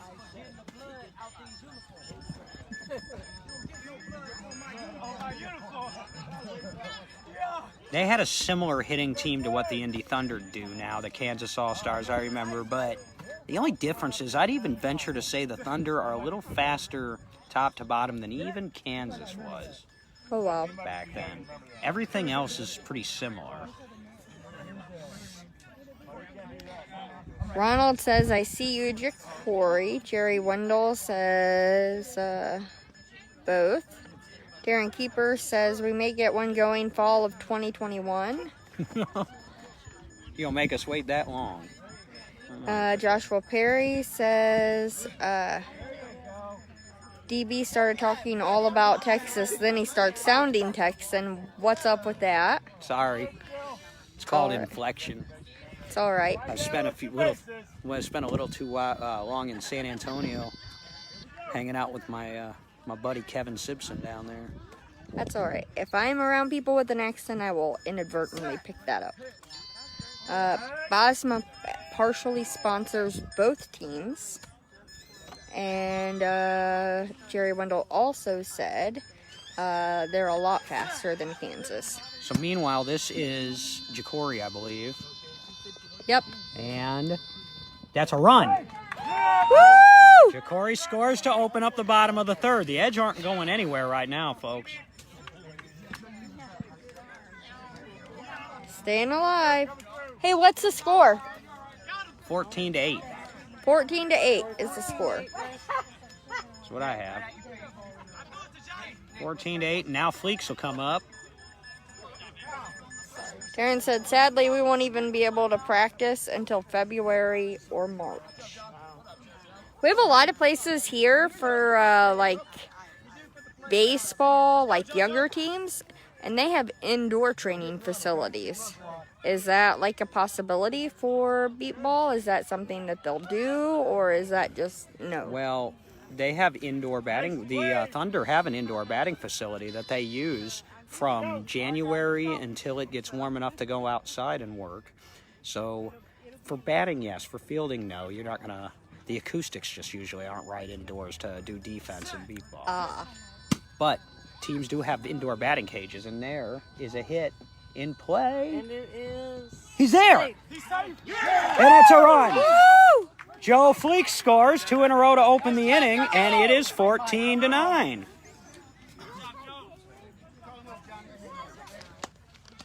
And we have a ball game. Now it's the bottom of the order has to keep doing what they're doing. The bottom of the order, part of why the Edge have done well here in this game is the bottom of the order. Silver, Jackson, and Morris have contributed. They have to keep doing that. Boy. Hi, Kalari. He says, hey, DB and company. Hey, how much different would this... I mean, the Edge are doing really well without him, but without Nick Malheron. And you're losing 3 or 4 runs a game. And these guys are having to just work that much harder. Will Nick be here tomorrow? I hope so. I don't know that.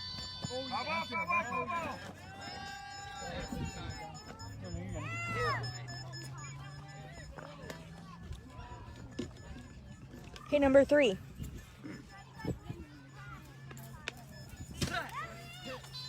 Number 3. Yeah, 30? Yeah. I thought Nick Silver was number 30. he is, but number 3, I was gonna ask him. Oh.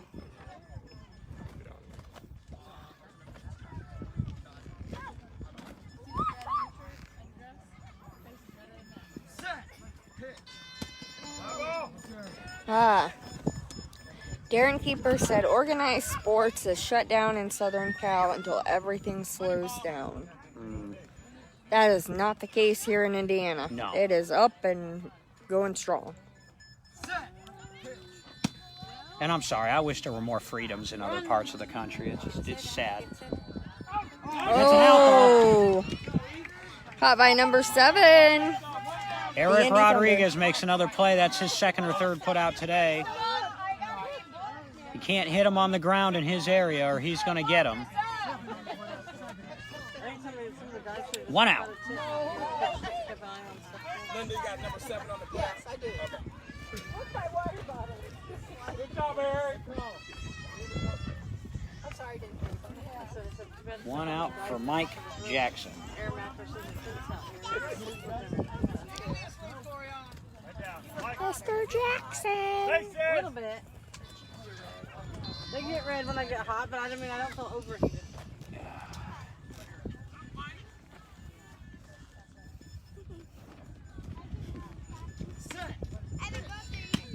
On the ground. And Eric again, I think. Yep. Eric Rodriguez with another put out. They got to get the ball off the ground. Got to get them in the air.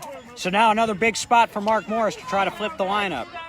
Because the top of their lineup's pretty hot with Eric and C. So Morris did it last time. See if he can do it again.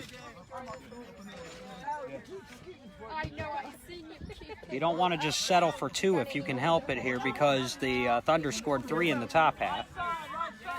Yes. We want to gain. We want some gaining runs. Tomorrow morning's game will be interesting too. Yep. Make sense, please. We'll be here to do it again tomorrow morning. Do it again.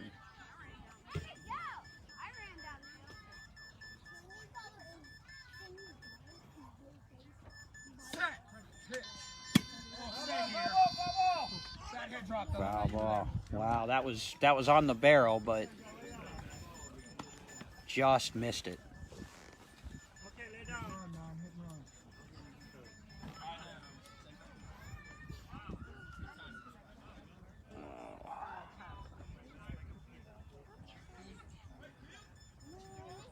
Bottom of the 3rd.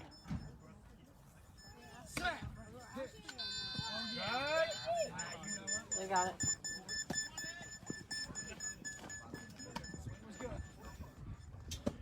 Catch it, 23. Aaron C. on deck. If Morris can reach. 2 outs. Bottom of the 3rd.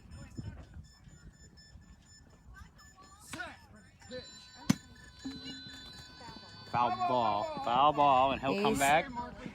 Staying alive. Yeah, he's all over it.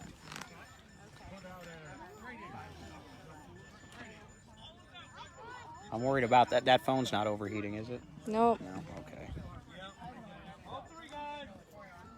We're at 68%.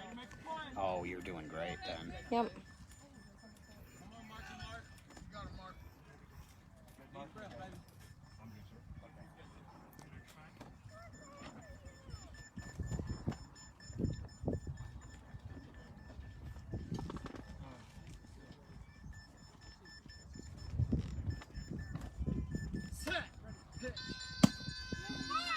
It's in the air. Just landed. Safe. And he's there. And Mark Morris does his job. He flips the batting order. Look at that. So they've tied this inning at least. Now Aaron C. can win the inning and draw them even closer. They matched the Thunder's 3 with 3 of their own. It's 14-10. Top of the order. It's a good game. Yeah, they just need to keep hitting. They got the last at-bats. If they can keep hitting with these guys. This is why you play right here. This is why you play the game. Now remember, the Thunder Jets championship game a few weeks ago was 18-15 after 3 innings, and then the Thunder exploded for 14 runs in the 4th. So, Oh, wow. not saying it'll happen today, but it's always a possibility. So the Edge have to keep scoring. Randy Lyons says, "Yo, DB." Hey, Randy, that's a hit. Yeah, it is. And Looks like he's he's gonna there. score. And another run for Aaron C. Look at this. 3-run game. 3-run game, and now the Houston boys are coming up.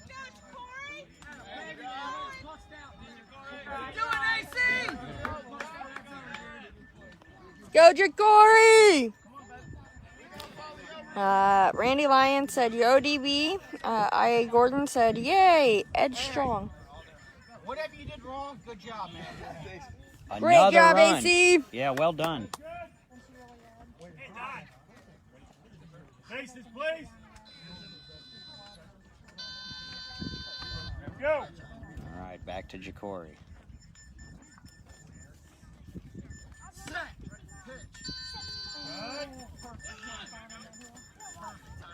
Need one, guys. Need one. Come on, John.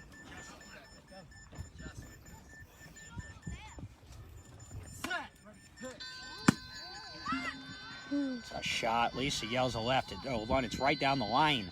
He's there. And Jacory adds another run. And it's 14-12 with Fleeks coming up. Let's see if he can get a shot. Wow, it's going to be a good thing, guys. Everybody stick with us. It's going to be a good Yeah, I got to give the Edge credit so far. They're giving the world champions all they want Way to go, boys. so far. Way to go, boys. Let's give a shout out to our sponsor, RHI, Absolutely. and all of our volunteers. Hit and run, baby. Hit and run. Faces. Couldn't do this or make it possible without all the volunteers.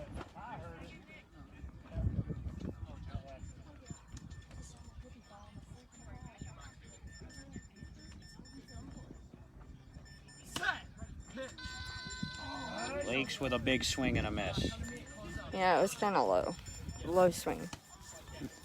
I felt like he dipped for it.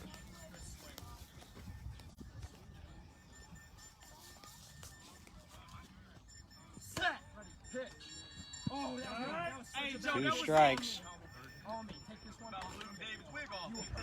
I think that Kyle is telling Joe Fleeks to take this next one. Yeah, he did.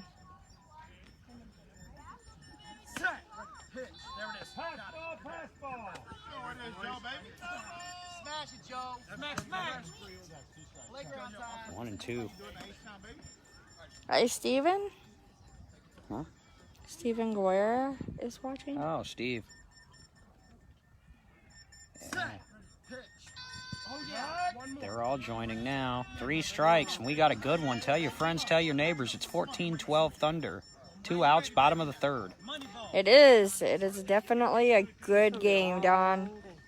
Don Green is watching. Hey, Don. Don or Dan? Don. Oh, Don. From Boston. Don Gray. Ooh, he gets a piece. He hangs in there. He Waiters. stays there. Go Edge. Hi, Steven. We're having a blast here, Gara. Yes, we are.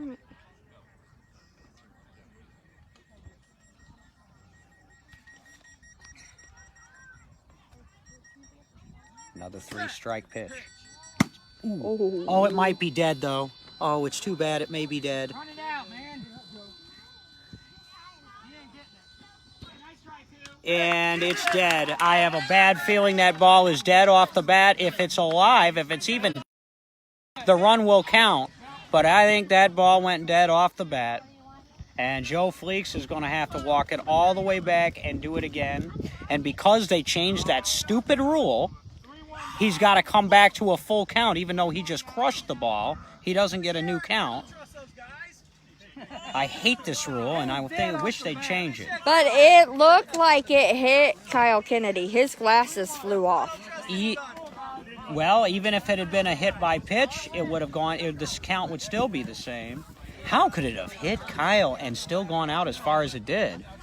Maybe you think it just turned quickly. I don't know, or cow. he jumped out of the way. That could be part of it. It's incredible. Either way, it's dead. They're going to put a new ball in play. He's going to have to do it again, and that stinks. Unless they just have to be charged. Come on, Joe, do it again, baby. No pressure. We're good.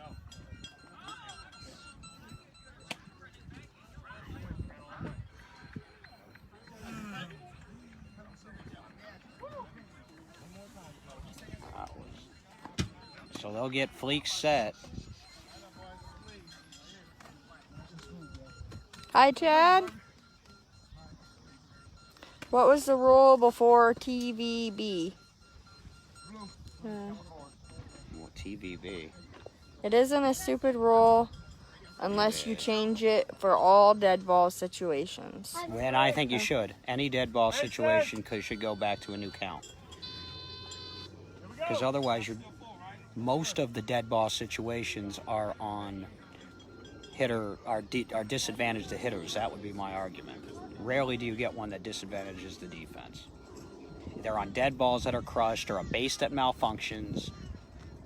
And so my opinion is, another foul ball by Fleeks. This has become a long at bat for Joe Fleeks. Yep. So my opinion is, it hurts the hitter too much. That would have been a sure run if that ball had remained beeping. Chad Dillon wants to know what was the rule before they changed the rule that he was just talking about. It would go back to a new count, as opposed to the same count it was. And Gregory Roberts wants to know what the score is. 14-12, Indy Thunder, bottom of the third, 2 outs. It's been a really good game. It's close. So far. Come on, Joe.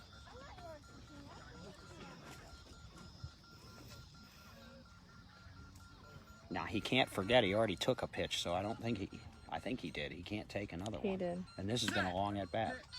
Oh, and he strikes out. That is so unfortunate. So the dead ball ends up really costing the Edge there, and that's the end of the third, but the Edge won another inning. Halfway home, man, 14-12. Wow, and Tyler Rodriguez will lead off. Bottom of the order leading off for the Thunder. T.Y.'s up. What's happening? All right, T.Y., let's go. If you're going to do that, man, grab me a water. Wow, my car is slow? Slow. Dicus. Says my car is slow. My car. It wasn't slow to Tulsa last year, I'll tell you that much. Not with me drafted.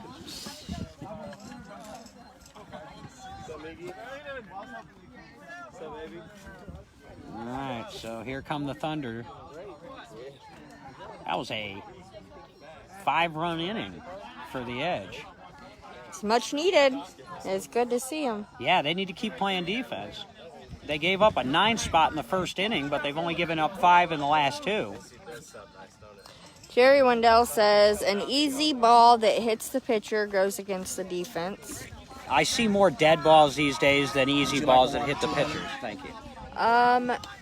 Yes, please. Okay. Thank you. That's no, I get it one. That's you. Okay. Chad Dillon said, will you name off who is in the field for the Edge right now? Okay. We have Aaron C. in deep left. We have Jason Dobbs in deep left center. It looks like Mark Morris in left front. Jacory in right front. Joe Fleeks and Mike Jackson. Joe Fleeks is in center field, short center, and Mike Jackson's in deep right. Oh, that plays. That play's got to be made. That was a short ball. That's a play that now see that's the play the Edge defense has to make. If they're going to make this a dogfight down the stretch, they've got to get the short grounders. Thank you very much. And so Lisa tells us that was she's streaming over here for the Thunder. And so she says that one bounced high and hit into a coffin corner. So it was a long run for the Thunder, the Edge defense. But see, again, the Thunder have short guys that get to those coffin corners. So Dave, here we go. Top. was that put out? No, it was safe. It was a run. Top of the order. I wanted to make sure. 3-run game. Good? Jerry Wendell said also, I don't have to. I'm done with you too, Jerry. fieldable dead ball goes against the defense. Yeah, I'm done with him too. And Clary says, don't worry, Jared is coming. Let's go Thundercats. Jerry and I can take up that rule debate at the next bar that we run into each other. And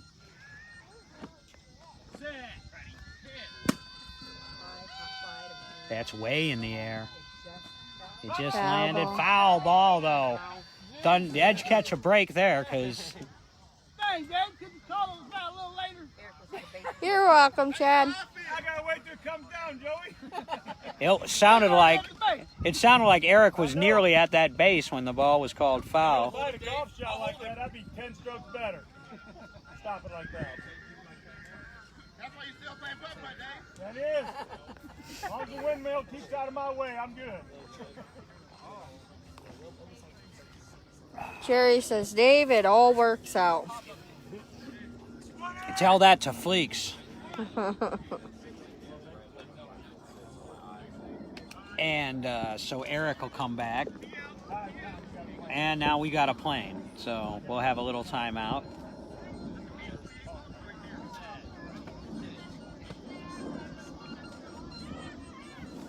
Jared will chuck the ball a few times to stay loose during the timeout.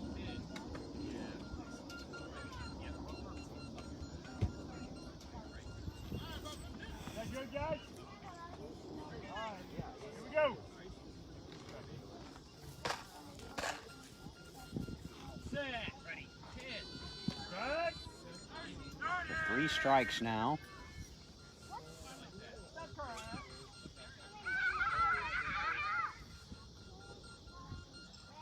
Set.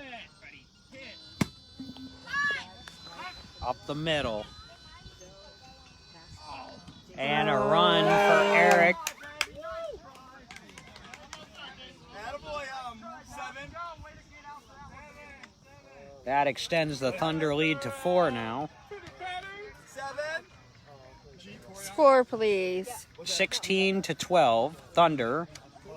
Nobody out yet. Top of the 4th. Excuse me. I didn't know if I reset my thing. I had 0. Thank you. That's what I had. Attaboy, Eric. Confirm. Had a way to leg out that car. Thunder up to bat. Edge will have the last at-bats of the game here, so if they can keep it close. It is the top of the 4th. That it is.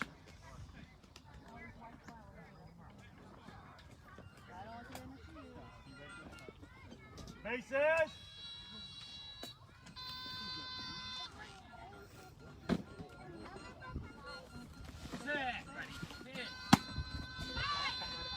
That's up the middle again. That's a shot. Gone. And that's a run. He hit that in almost the same spot. Did you see that? Almost the same spot of the field that Eric hit it. Yep, both straight down center field. They were called 5, so just, straight down center, a little left of center, and they both scored. And this is danger time now. I'll say it. The Thunder have hit three balls and scored 3 runs to open up the 4th inning. The Edge can't afford to lose contact with them now. This is where you got to make a play. Still nobody out, and it's a 5-run game now. And here's Kyle Lewis. Right field needs to be ready.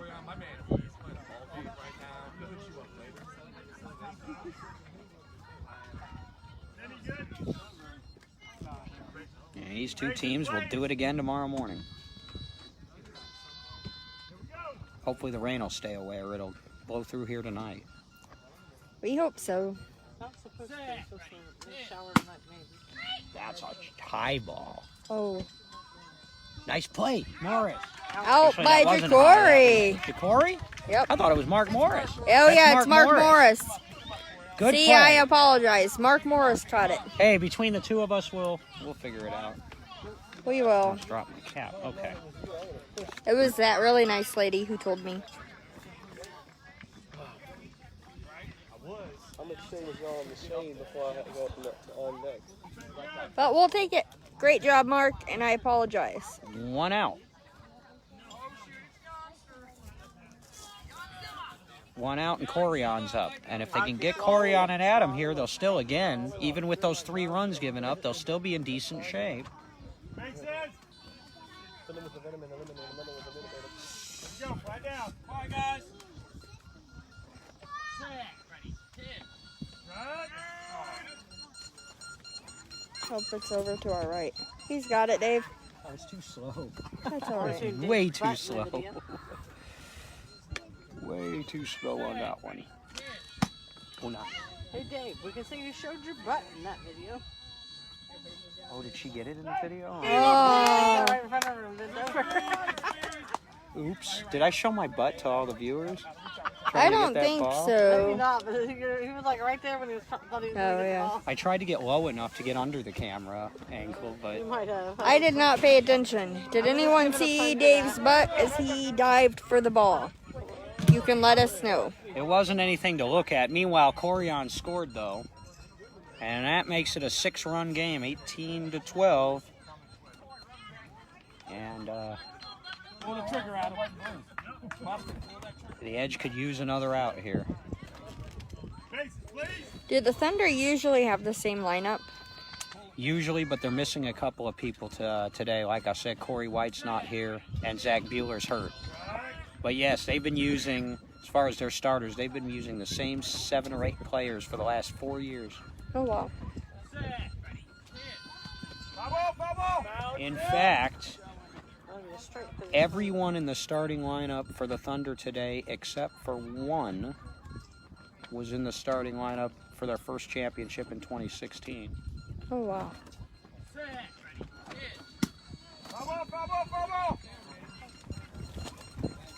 I think that says something for a team to be able to continue to grow and develop with each other and Absolutely. to keep the same players. That's And it's phenomenal. very unusual to have that kind of stability for that long because, look, things happen inside and outside of beat ball. Sometimes life happens. These kids are young. Sometimes you move away for college, you know, but they've kept it all together, and that's on the ground.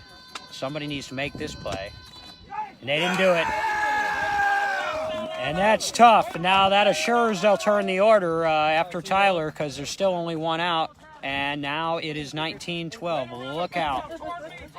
Gordon said, DB showed your butt. Well, nothing to see here. It's only 4:30. I thought it was later. All right, back to a 7-run game. So much for that. They got those right back. Let's see. Go hard. Go deep and hard. We're going to do it again. Good? Bases. Go.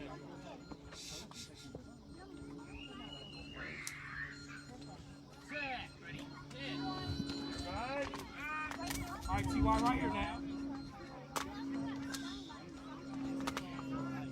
And another plane, another timeout.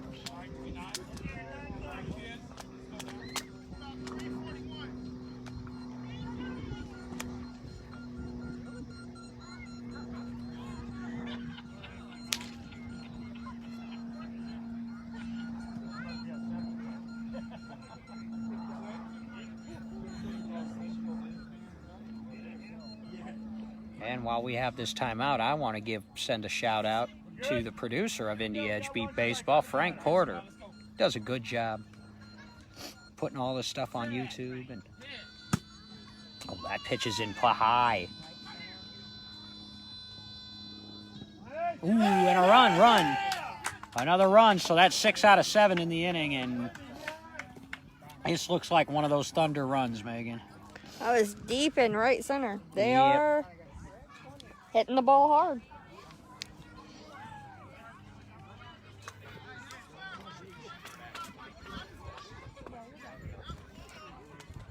Nice job.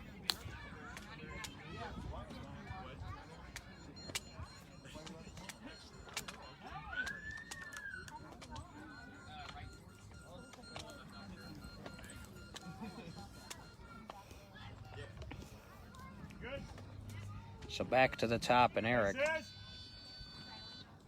And see the 4, 5, and 6 batters. The last 3 batters in the Thunder lineup just scored all of them. And that's tough when you got a lineup that can do that, where the bottom half is pretty much just as good as the top half. Here we go. Uh-oh.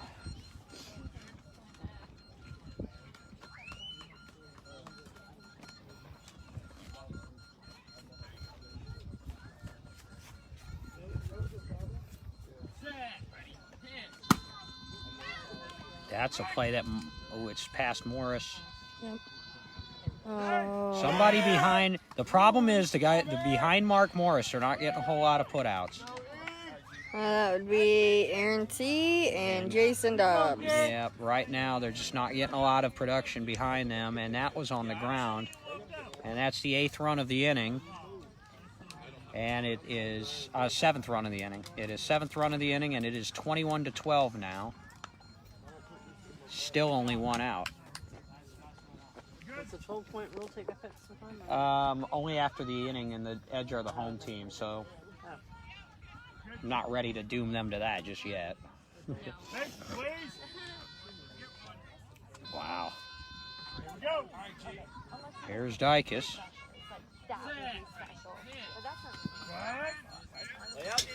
No, that one never made it. Used to be more aggressive.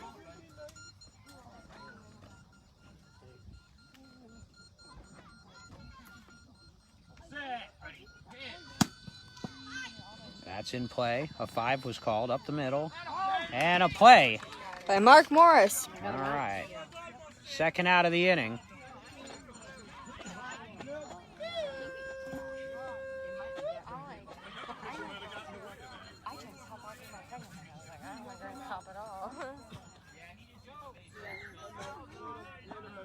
So, for the 3rd time today, the Thunder have hit 20 runs in the game. But their other 2 games were 12-run rules, and we're not there in this one. So this is definitely the toughest anybody's played the Thunder today. Bless you.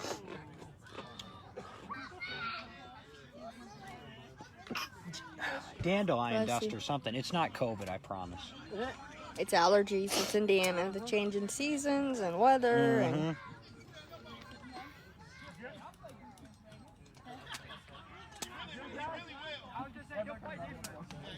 And I can feel it in my head. And my eyes are watering. And the sniffles. Good, I'm not the only one then. Nope. That's a shot. See if somebody can get it. Nope. Nope, it's through. Kyle scores. Go, go! Straight down right center field. Did you hear that one? I'm dizzy now. So now back to Corian. 8th run of the inning. So they've had a 9-run inning and an 8-run inning. Other than that, the Edge haven't done bad, but Thunder have gotten 2 big innings here.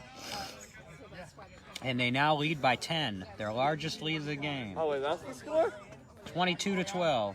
Chad Dillon says, I'm curious, where does Mark start position at in short left field? What number would you say? I'd say shortstop. Yeah, I'd say he starts out in a 3 or a 4, maybe. And I'm going to say between 70 and 80 feet. Probably closer to 70. I need to learn some of the positions. Did he kill the ball? I hope not, because they're probably about out of balls. Jesus. Well, if that ball is alive, that's another run, but we'll see. Call it a game. We're in the fourth, right? Where can I learn the different positions at, DB? Well, there aren't field really positions. different. All right, so the way the Midwest teams generally call their zones are 1 through 6 on each side, with 6 straight up the middle. So if you hear the spotter call a 6, it's straight up the middle, and then 1s on each baseline. Now the Texas teams do it the opposite way, like the Jets.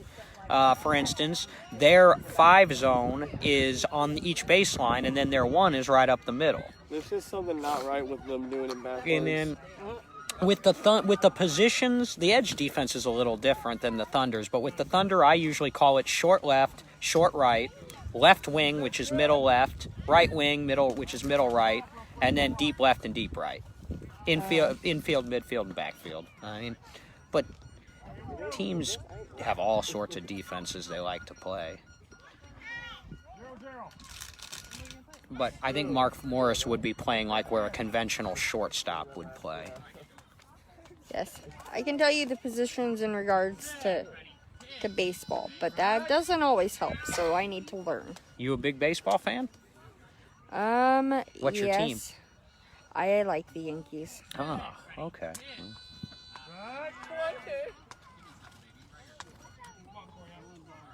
Corian back to the plate, so that was a dead ball.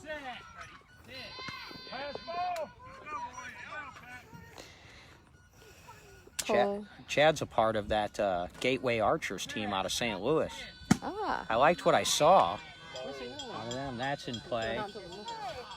I did too. I seen an article. I don't know if it was on Facebook or on the news about the Gateway Archers that they promoting them. Corian just crushed that ball. And it's still alive this time, so Corian scores. That's 9 runs in the inning now, and that's 23-12 now.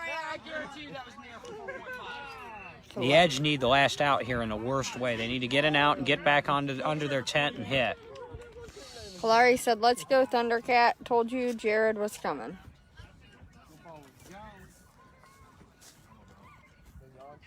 All right, so Rodenbeck back to the plate.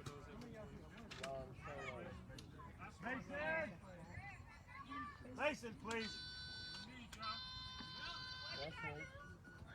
Yep. Set. Foul ball, foul ball. That's right. Thunder are looking for their 30th consecutive win today.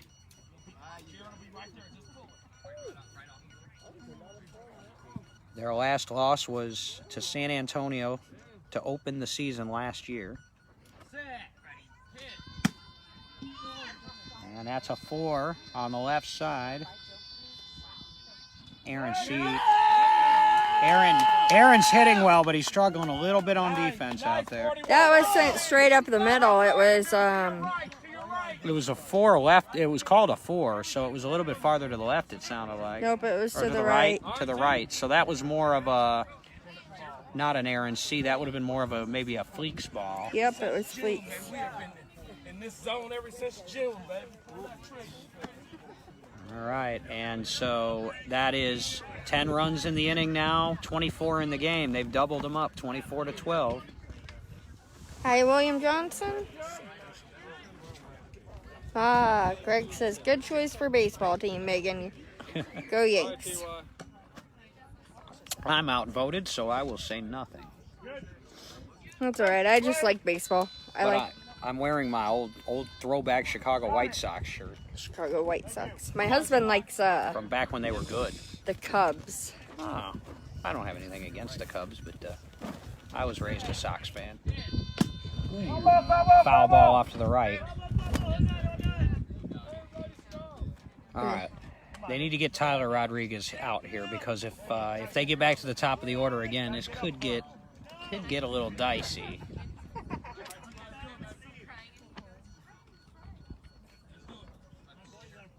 I only know about baseball because my son plays. It is a wonderful day for beat ball here. Foul ball, foul ball, foul ball. I got it. If he gets to make a There you go. How'd you get that? Nice. With my foot. That's those eyeballs. Nice play. Hi, Chad. That was teamwork, actually. Right as you stopped it, I got my hand on it. Yep. Teamwork makes the dream work. That is my quote for today. Obviously, the Thunder have perfected that saying, teamwork makes the dream work. They work well together.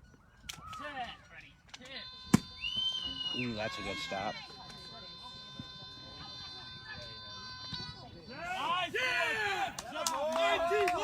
Another run. That's 25 on the board now. And the Thunder are running it up now. Apparently, I believe that the Indy Edge again have defeated themselves in their head, and Yeah. I think that's unfortunate. I think it might be time. Maybe Steve call another defensive timeout here just to circle the wagons. It is 25-12.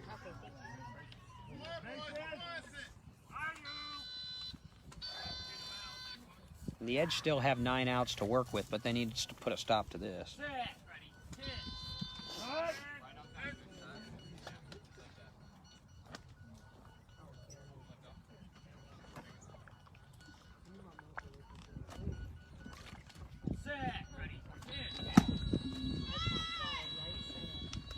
That's over everybody and gone. Yep. He could have run all day, and Eric scores another run. It's 26, so that's a 12 spot. Now they scored a dozen runs against the Edge last year in the World Series, and they've put up, and that was in the 4th inning as well, and they put up 12 here in the 4th inning of this one. Your turn, G. Your turn, G. And it is 26-12. Your turn, E. Your turn. Is there a pitch count for the pitchers? No. What do you mean, like how many they can throw? No. Yes. No. Now, they're supposed to only have 30 seconds between pitches. Oh. These guys don't need that, though. Kyle and Jared both. They get it and throw it. Look at how fast. Oh, you got Sorry. that one. No, I didn't. It Nope, just you stopped missed by it. us. I'll get it. Way to get it. That sounded like it was coming right to you. I was for sure. Just to the right of us. You gotta lay out. Sprawl out. Oh. Ooh. Just hit the ground. Another run. There's nothing you can do about it. It was in the air too long, and he ran a fast base. That's tough. There's nothing you can do about that ball. They get to play until they get knocked out. I've seen a technical knockout before. I saw it several years ago where time just ran out while the Thunder were still batting. I think they had 37, and they finally just cut it off. Is there a time limit? No, that was a different. That was in Bolingbrook, and the game had already taken like 3.5 hours. They went down to 3 strikes. That didn't help. And so finally they had to call it off because they had other games they had to start. Oh, wow. Wow. Here is Kyle now.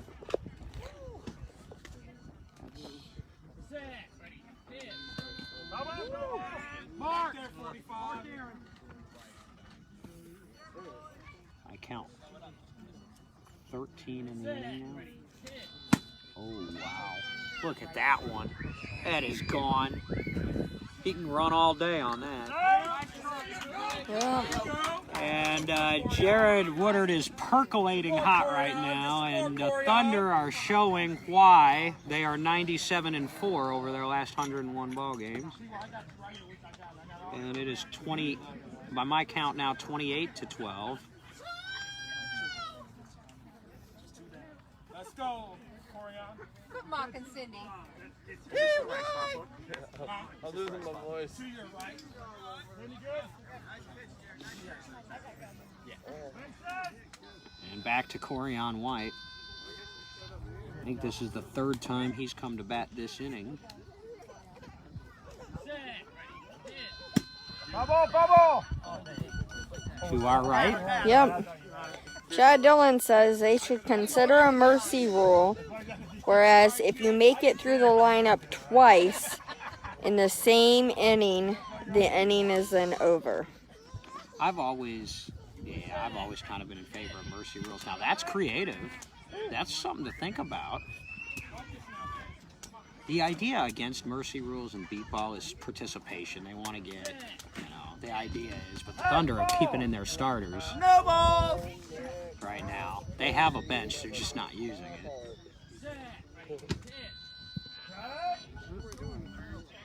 Here you go, CW.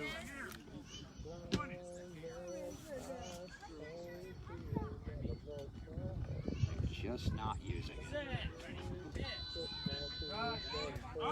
Ooh, and Jared did strike the last one out, so I think that's only his third strikeout of the game, and that's the inning's finally over. But 14 runs score, 17 came to bat in the inning, and it is 28-12. And so now again, the 12-run rule. While we're talking about mercy rules, the Edge need to score 5 runs here or more to avoid the 12-run rule. 4 or 5? They have to score 5 because they have to get to within 12. So they have to get down by 11, and they're down by 16. Oh. So they need to score 5. 28-12. 28-12. That was a damaging inning there. Let's make plays. And Jared now will wonder, is that going to be enough? Will he have to pitch again? The Edge will have the bottom 3 in their lineup up. Joe Fleeks, remember, made the last out after that dead ball messed him, and he struck out. So Nick Silver will lead off. That was a pretty cool soccer-style play Megan made a little while ago, y'all.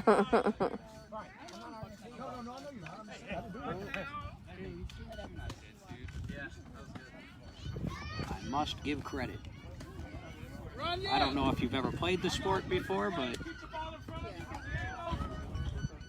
I have not, but I do think that it would definitely be challenging and difficult. Like, you have to give props to all the players because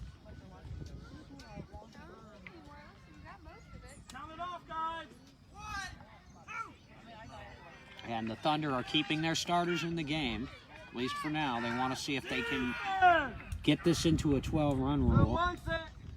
Save Jared's pitching arm for tomorrow.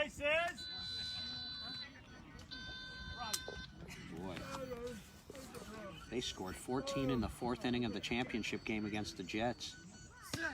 And they scored 14 in the 4th inning today. There's a hit. See if he can get there. Silver. Oh, it got by somebody and Silver scores.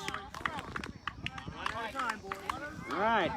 The Edge still have 9 outs to work with, so let's not call this one just dead yet. All right, it is 28-13 now. Oh, Nick is down.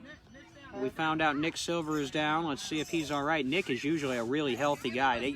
He takes good care of himself, keeps himself in good shape.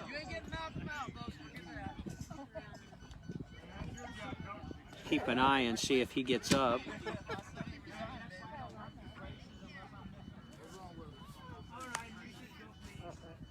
He's not up yet. I have some players taking a knee. That's customary to do when a player is injured.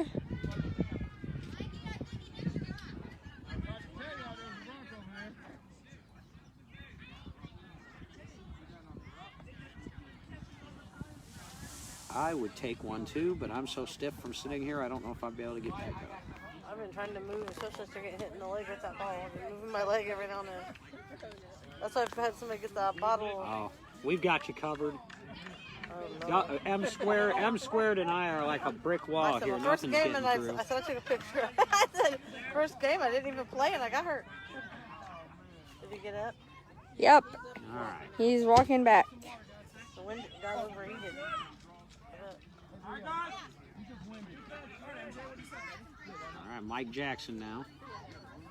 Mike looks like he's had a good day today. Same flavor, Jackson.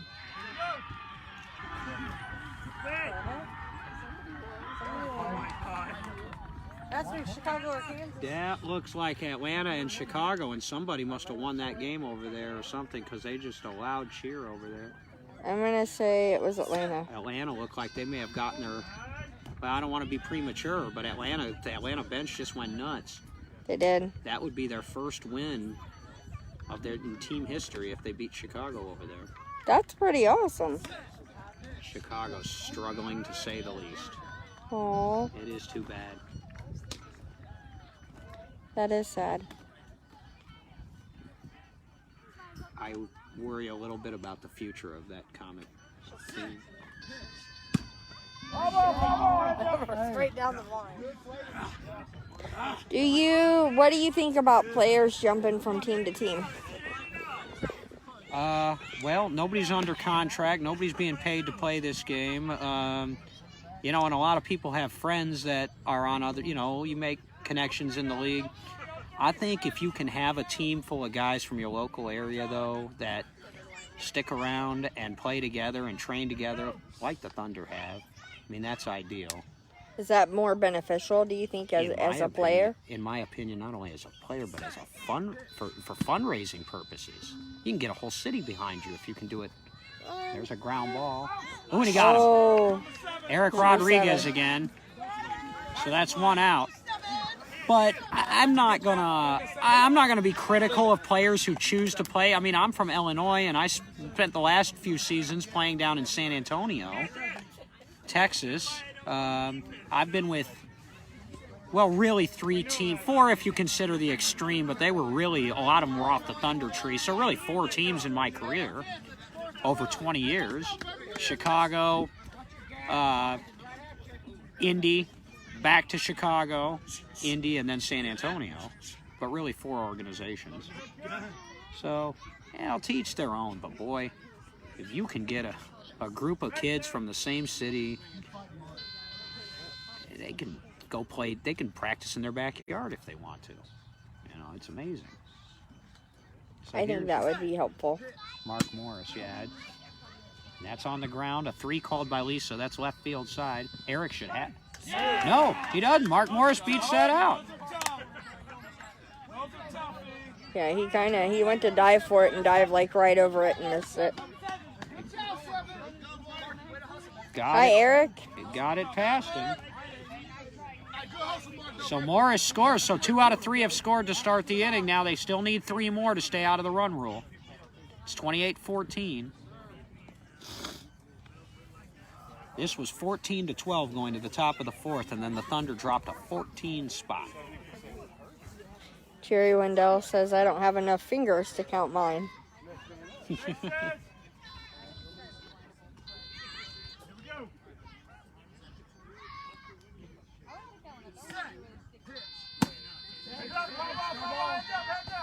Off to the left. It did. It hit one of the tents. Bench area. Wow.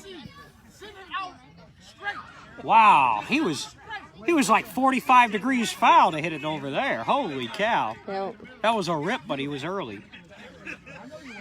Can't blame it on the wind because there wasn't a gust. No, there's no wind at all going on here right now. Nope. All right. All right, down now. Right on me. There we go.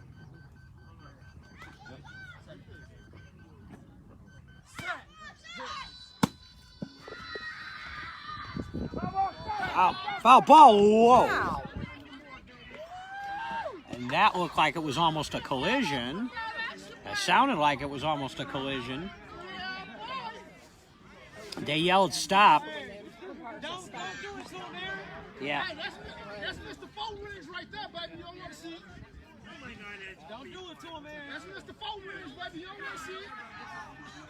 You don't want to see it. That diesel coming down the baseline. You know what I'm saying? Wow, that would have been, man.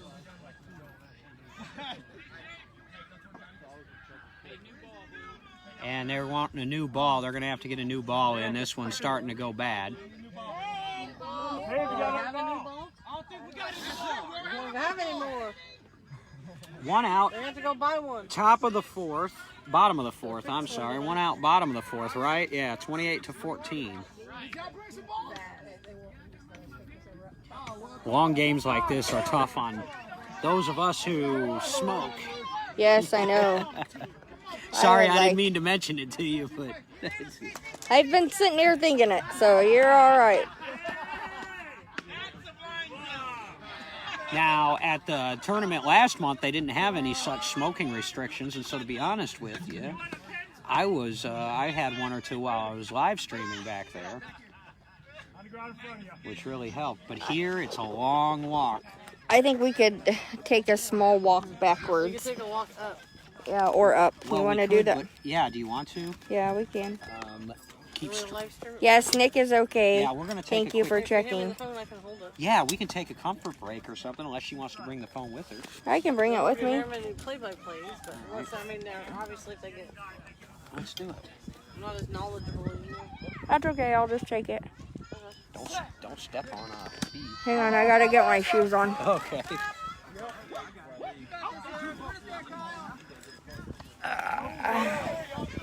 Oh, I didn't want to scare you. All right, nope, you're good. Come on. Want me to hold it for you so it's still, Nope, or they can watch? I can string it. We got it.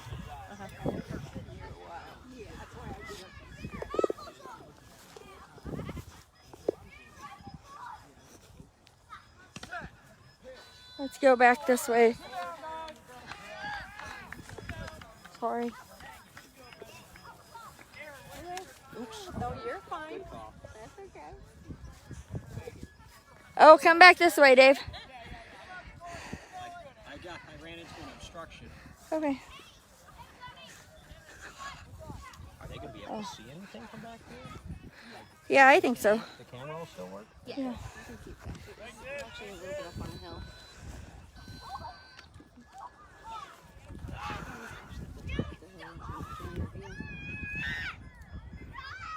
You on live?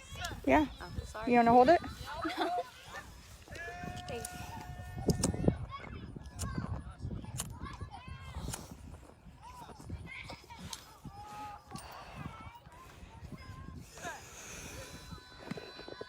That's on the ground.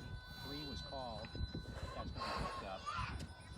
No, it's not. Nope, he was safe. I'll tell you what, this is not the strongest Thunder defense I've ever seen. There's some ground balls getting through too, and I don't want to cheat the Edge. The Edge have gotten good hits, but that was a 3, a ground ball. That should have been picked up. So I think Aaron struck out. So I think there's 2 outs. I'm trying to still keep track of the game as we're having our comfort break.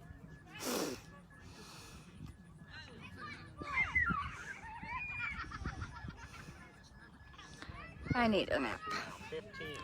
Wow, they still need a couple of runs, though.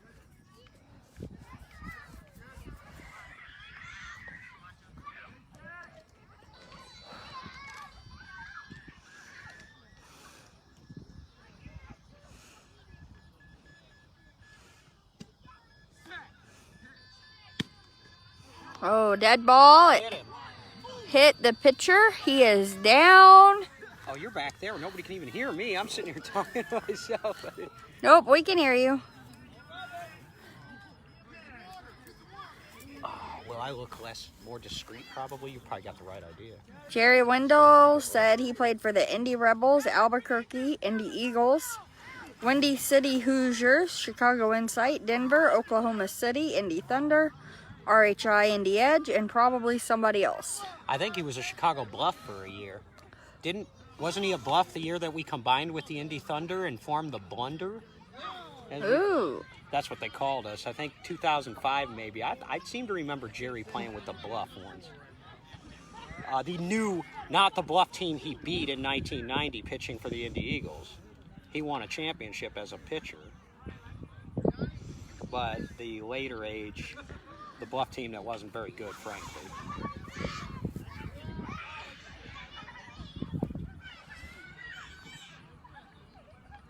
The Indy Rebels, huh? I do like that team. That team name. If I ever formed a beat ball team, I think I'd call them the Rebels. That would be good. the Beeping Rebels.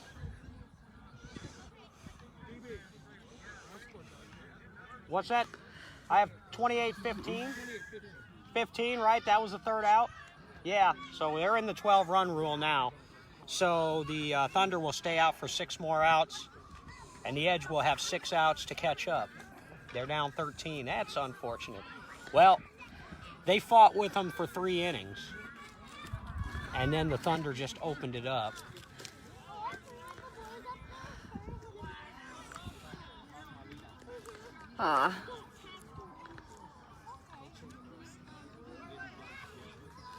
And remember, they scored 28 runs in 40 at-bats. So that's a 700 team batting average. That means they're scoring 7 out of every 10 times up.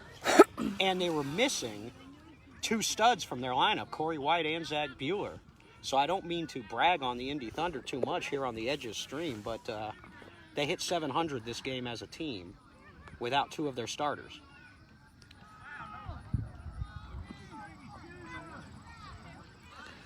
And that's why I think a lot of people that have been around beat baseball a long time will tell you that this Indy Thunder team could compete with any team from any era. So there's no disappointment here for the Edge. They have scored, I mean, obviously they wanted to win this game, but they've scored 15 runs.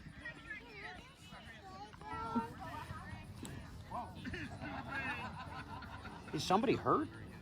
Or Yes, Kyle Kennedy got hit. Oh. Kyle seems like he's... Are they... I wonder if they're taking a break just for water or something? Yeah, they are taking a break. But Kyle Kennedy, he was down and out. Oh. Is he up now? Yeah. Yeah, he got hit pretty good. And that can happen. And usually when a pitcher gets hit like that, it means the timing's perfect, you know, because they're hitting it right back up the middle. So that means everything worked. The only problem is the pitcher was in the way.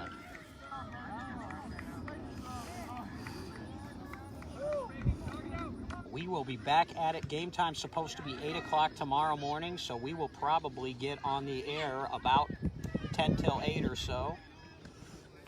Give a little pregame. Jerry Wendell said you were correct, Dave, for the blunder. I like when Jerry says I'm correct. It means it's like getting an A on a report card. It means I'm onto something. Woohoo!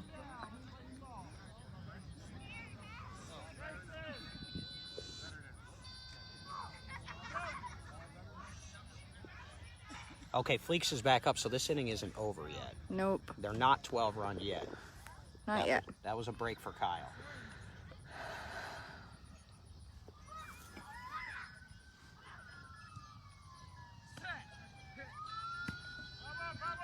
And they're gonna, I'm afraid, have to take another timeout for this siren. So let me explain something, because a lot of viewers will see, if you haven't seen the Indy Thunder before, and you watch them on defense and pay attention, it looks like they're goofing off out there. They're chirping, they're doing cat calls, they're making all sorts of noises back and forth. There is a method to that madness. Every time they chirp or do a mating call or make a funny noise, the other 5 fielders know where that person is at. So what they're really doing is they are communicating with each other, saying, here's where I am. And so when they make those little noises, man, there's a science behind it. And they've played together so long. And is that a strikeout? No. Nope, he's still up. It was a strike. Fleeks seemed like Fleeks been up forever here. He had another long at bat earlier.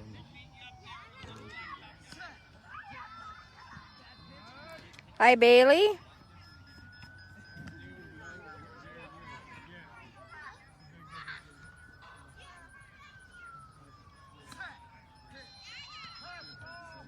Fastball. That hit, Kyle must have gotten hit on the first pitch. Because I've just seen 2 missed balls, unless they messed up and gave him a new count.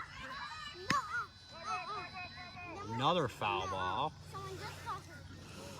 The beat goes on. Boys, get down off the playground!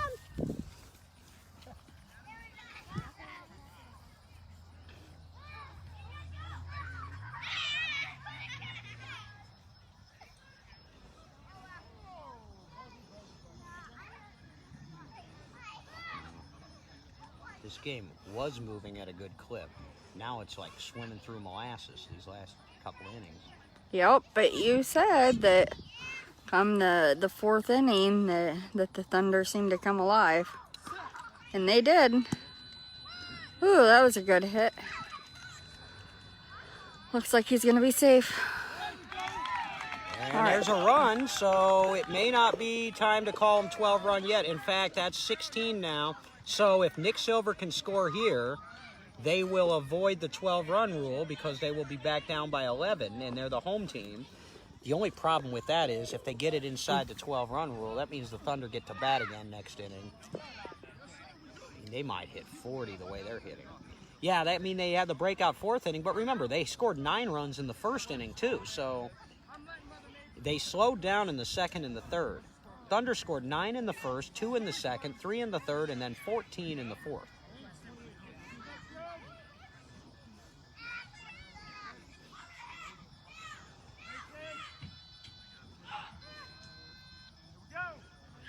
And I rather thought that the Thunder would start emptying their bench a little bit in this game, but maybe it's because it's the Indy Edge. Let's see if they can get Silver here. Ooh, we called a foul ball, and Silver was already to the base. He had to wait and see.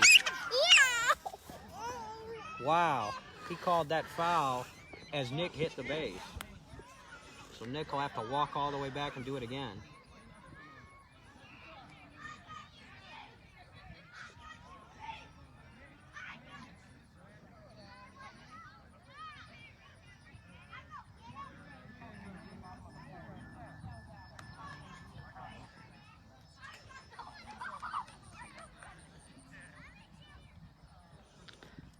How's the battery doing on that thing?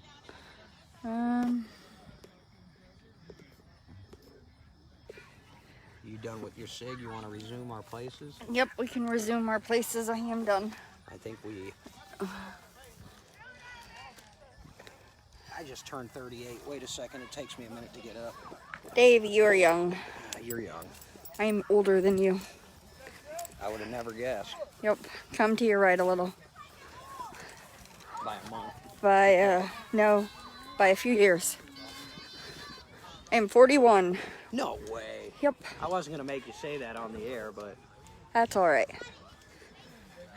Come over to your left. A little bit more to your left. To your left. And back a little, right there. You guys missed some excitement. Oh, we seen it. There you go, Adam! And Adam makes the play. Was that on Silver? Yes, it was. So... Hey, Adam, 41. So there is a... So that will make the 12-run rule go into effect at 28-16. Hold on, guys. Out. Yeah, 28-6, yep, 6 outs. Yeah, it's fine. All right, so we'll go straight to the bottom of the 5th now.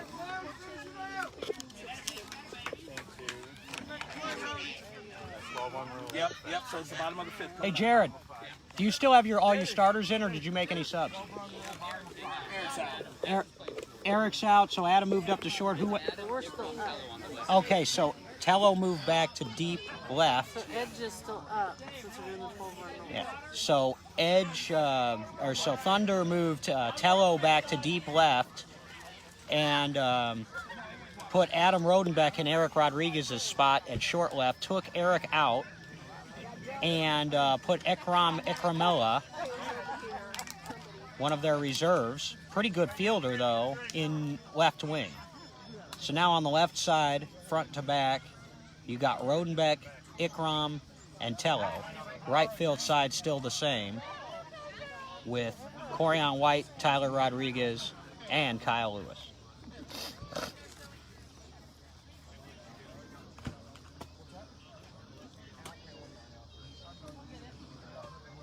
And so the Edge will have 6 outs now to make up 12 runs.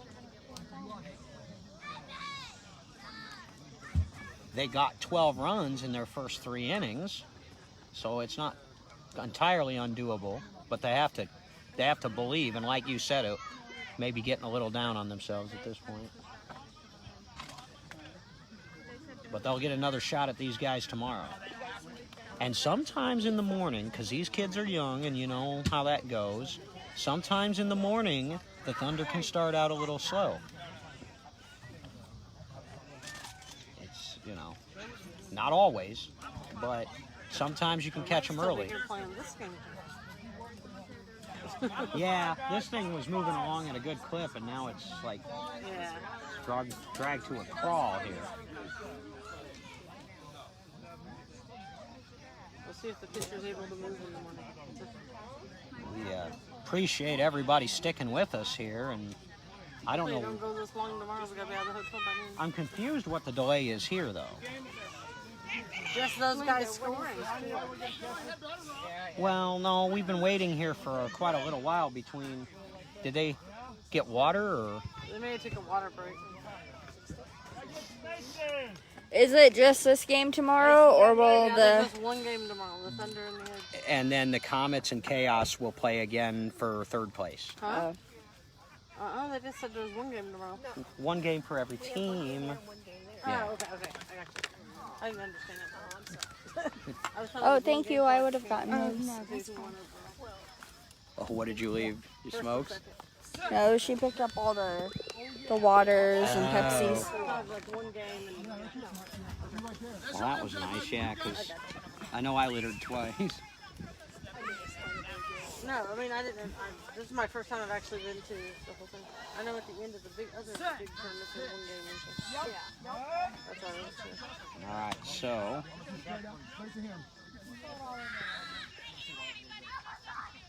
Is this still Mike Jackson, or do they put somebody else in? Looks like Mike Jackson to me. Okay.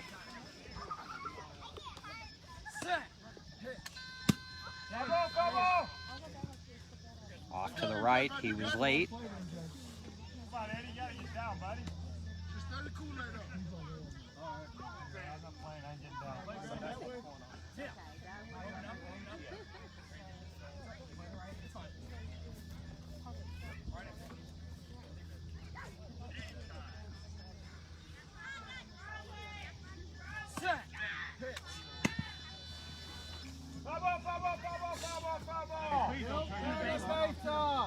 Please don't see. Hey, young lady, don't turn the base off unless I say something, all right? What's the count out?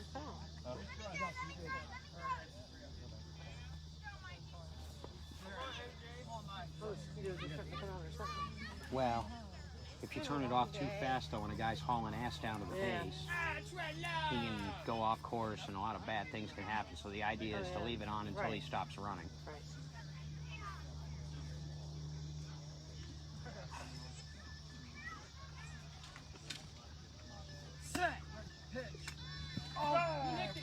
One down, guys. Struck him out. No, he didn't. I didn't hear it. No. He nicked it. He tapped it. He didn't hear anything. I did not. We did not hear. We did not hear back there. Okay, I did. One down, I guys. didn't tap it. One down. I wish you did. I heard a tap, but I don't count it. Run the hill, pal. Keep swinging, boys. You go down fighting. Yep. All right, so that's one out in the fifth. I had to be honest, I didn't hear it too. If he hadn't asked me, I wouldn't have said anything. But That's all right. Bases. Gregory McDuffie is watching. Q Carnell Walker is watching. hey, Q. Congratulations, by the way. What are we congratulating him for? I believe he announced the other day that he has gotten engaged. Ah, congratulations. Or I believe you're supposed to say best wishes. Maybe that's to the bride. I don't know. Best wishes and congratulations.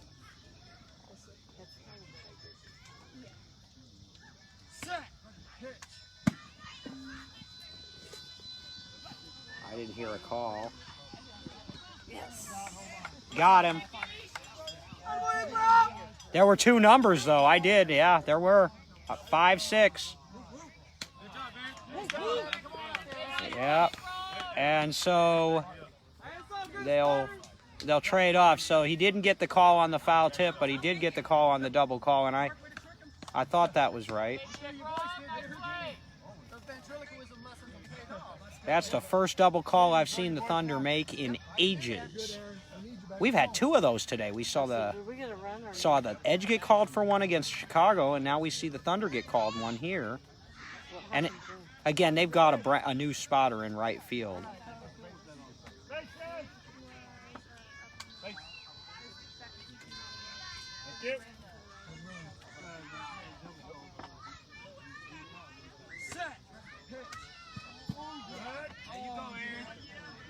Come on, Aaron, you got this. I'd be interested. I don't think they keep track of double calls in the records, but I'd like to see when the last time the Thunder made one of those. That's a decent hit. 5 on the right. It was called 5. And a play By Kyle Lewis. Joshua Perry said, shaking my head, DB, tell me, do the Thunder purposely start slow to let the other team think they have a chance, knowing they can bomb? Almost like a handicap? It may seem like that sometimes, but remember, the Thunder didn't start slow in this game. They scored 9 runs to start the game in the top of the first. They slowed down in the second and the third, but part of that was edge defense making plays. So, but I could see where I don't think it's purpose.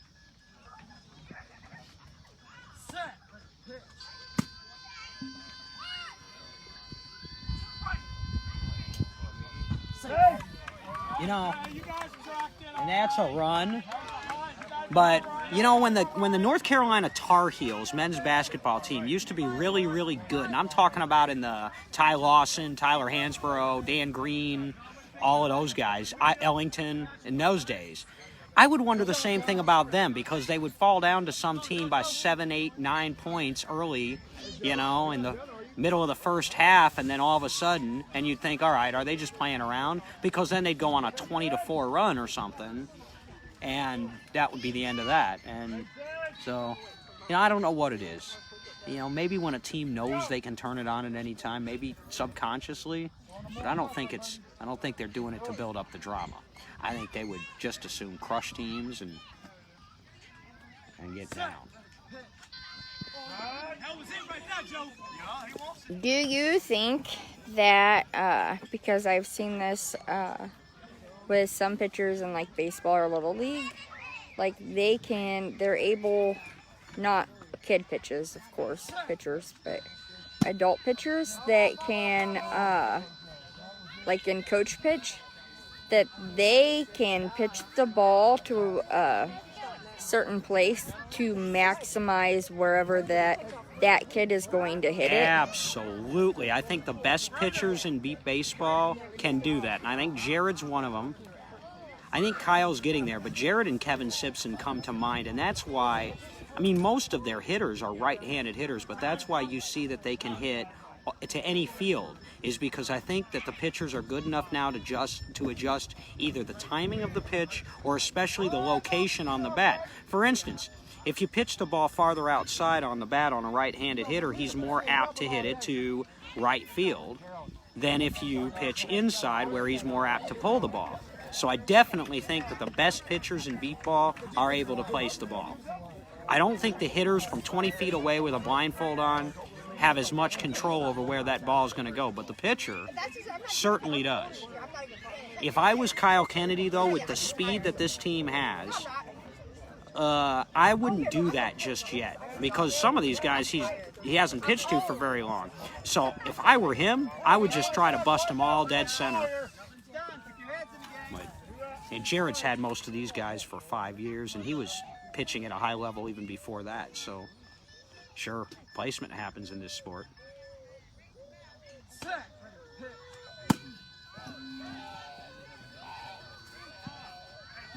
That just landed. Oh. What a play! Adam Rodenbeck playing that short left field spot. You know, he won an MVP 14 years ago playing short. That was a long time ago. Him and I were both in our early 20s back then. But he just made a nice play on a ball that was in the air for a little while. Adam's only playing up there because Eric Rodriguez came out of the game. It kind of landed in his lap, too. My goodness, he tracked it. He was able to get right to where that ball was going to land. Because you know what? You're not going to catch the ball on the fly in this sport unless it's dumb luck. Most of the great defenders in the league have played years and years and never caught a fly ball. I caught a ball. It'll make a fool out of you. I caught a ball. 3 more outs, guys. 3 more. Yeah. Anyway. Be ready, Corey. I told me to bring you a water next time. I wanted to come bug you. Dude, that was an hour and 2 waters ago, but I appreciate it. Yeah, you can't say I didn't hold it up, though. You did. And that was Gerald Dykes, by the way, ladies and gentlemen. G, number 10. He's done his work for the day. I think he's done. But anyway, the ball will make a fool out of you to try to catch it. So the idea is to get as close as you can to it without overrunning it when it lands. So get behind it, let it land, and then get low but not on the ground, and try to smother it if you can. Get a chest, an arm, anything on it so that it doesn't bounce over you. Because all the time the ball's in the air, that guy's getting a head start down to the base. Because you can't pick it up until it lands. So I think Adam did a good job there. That's on the ground short. Somebody's going to have to get on there. Oh, foul ball, though. Foul ball. Poor guy gets almost to the thing and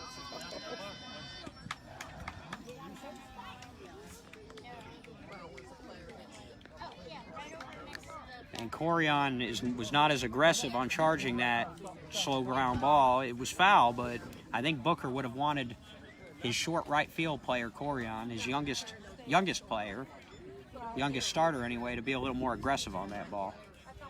The last thing he wants is for them to get lackadaisical because they've got a big lead.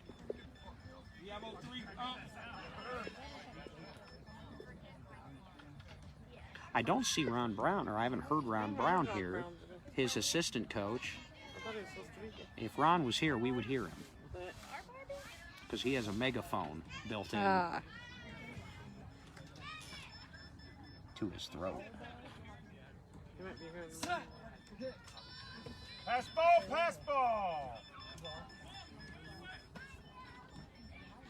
Now, what I don't understand is when they're taking pitches down by 11 runs.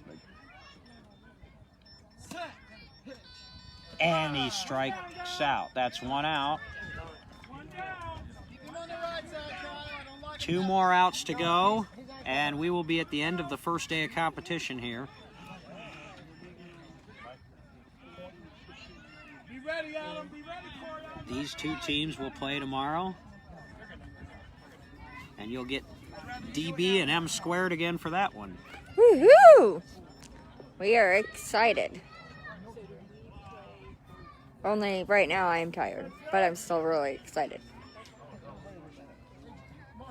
I was going to ask you, well, you've done 3 games today. I've only done 2. We started the first one on a live stream, but it was just getting too much of a pain in the butt, and I knew that Thunder were streaming their first game anyhow, and so I pulled the plug on that. That's all right. For anybody who's listening now who was over on Beatball Nation listening to the start of that one, I apologize for my language right before I ended it, but it was either that or throw my phone about 50 yards into the wood. So. But it just spin over the trees. It's not really a woods. That's a 1 on the right side. That's down the line. Somebody get over there, Corion. Nope. Got past Corion. Tyler went over there to make a play on it, but not in time, and another run for the edge. Who was that just scored? I've totally lost track. Jackson? Jackson. Okay, so by my count then, they've got 19 now, I guess. That sounds right. 16, 17, 18. Yeah, so 19. So it's 28-19. The most runs the Edge have ever scored against the Thunder in a regulation game is 20. Oh. Well, this is what, Mark Morris? What's up? Yes, I do believe so. Actually, it's 19. No, it was 19 in that game in 2016. So let's see. They can break their record against the Thunder. And they do! Woo!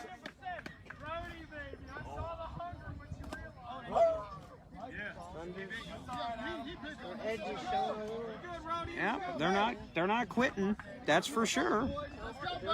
Thunder still need to get 2 outs, and the Edge are within 8 now. It's 28 to 20. Don't quit, boys. Come on, Aaron. Make a play now. Go. It's like the circus, boys. Keep on performing. And I can only think of a handful of times in all of those 101 games I've mentioned where the Thunder have given up 20 in a game. You scored 21 in 16. Here we go. Was it 21? Yeah, that comeback game.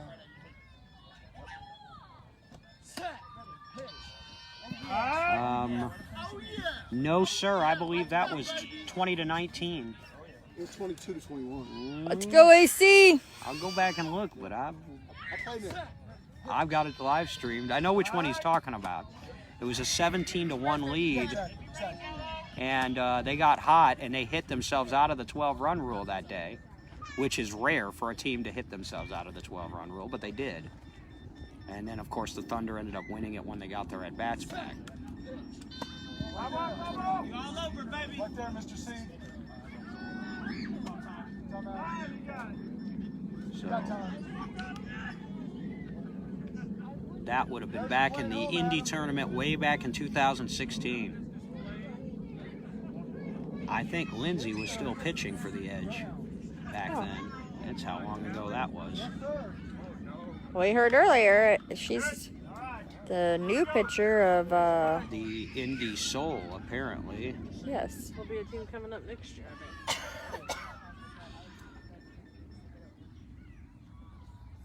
I'm going to reserve comments at this point.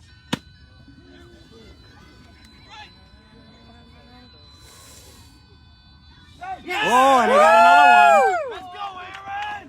And the and the Thunder defense needs to tighten up a little bit here because they're going to see this Edge team tomorrow. Keep fighting, boys. Make them work. And so it's 28-21. Jared not particularly happy with Miguel Tello on that play. Way to go, AC! Get down that baseline, baby. So that cuts the lead down to 7. The Thunder would have 6 outs left to play with if the Edge can get 7 more runs here, but they only have 2 more outs to do it in. Gregory McDuffie said the score in that game was 19-20. I and the agree with Thunder won it. I agree. No, I agree. That was what Brian and I were talking about, but I had the same score. So what do you mean? You have to go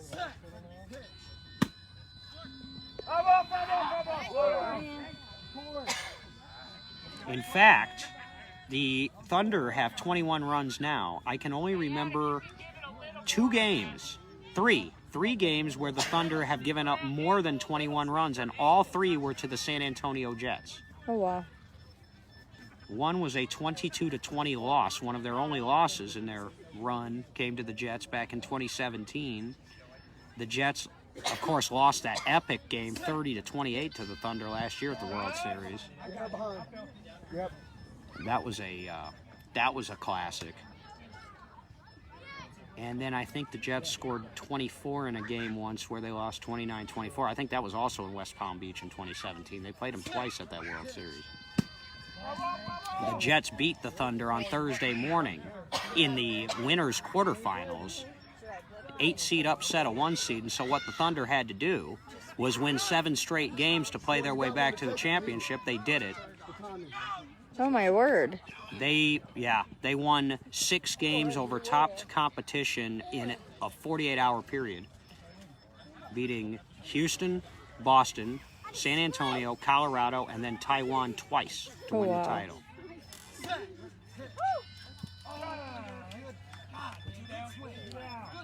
In heat and humidity, the likes of which you wouldn't believe. South Florida in August. 2 outs. Or July. Oh, yeah. All right, so that's a strikeout, and so the Edge down to their final out. Under that box, like you do an option, okay? They at least they closed the gap. So. Oh,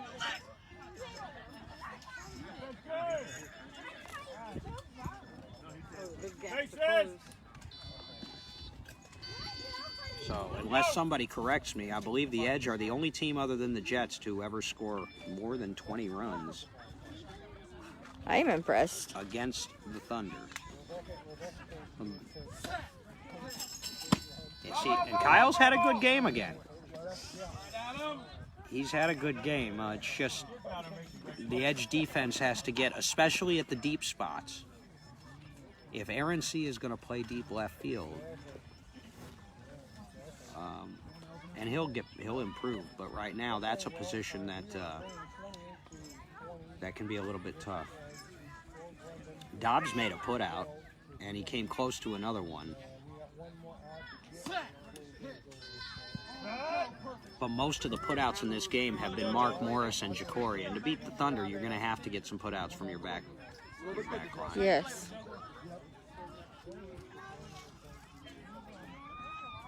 And look, I mean, the Edge are without Nick Malheron, which is like 4 runs a game.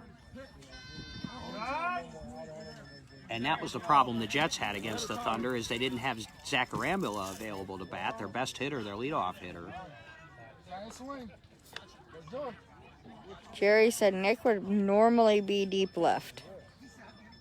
Right, so that's made a difference. Good hit. Left of Rodenbeck. Oh, Past he's gonna Ekrom. score. Tello, no, and that's a run.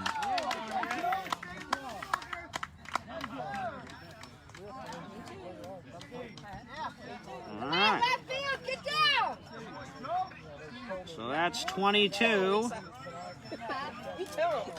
Who's spotting out there in left? Lisa? Braden is. And they got Casey in right? Yeah. Okay. I took myself out. I'm not feeling I'm tired.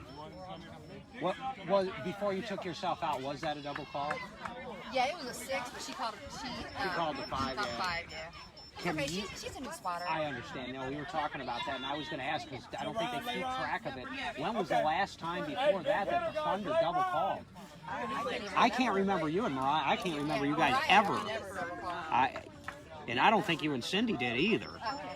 Yeah, I don't think that I've ever seen them double call one until today. I mean, it happens. Yeah, it happens. She's new. She hasn't been spotting long. Yeah. Yeah, and she's improving.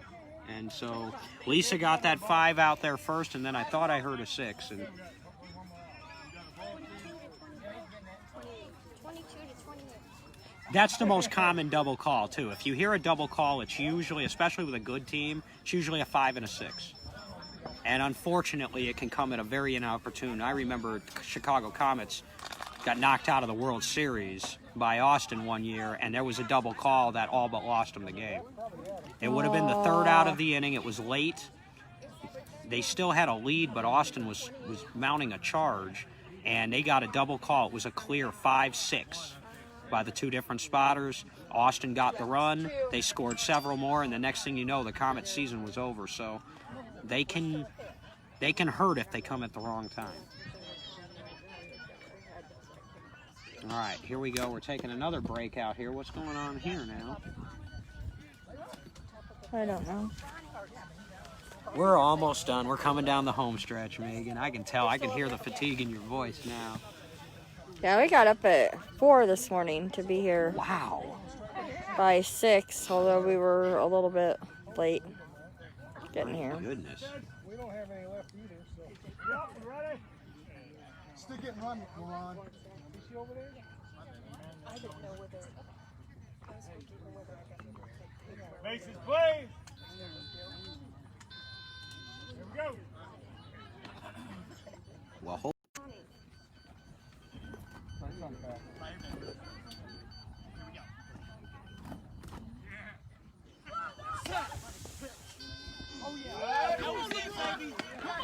Come on, Lyron!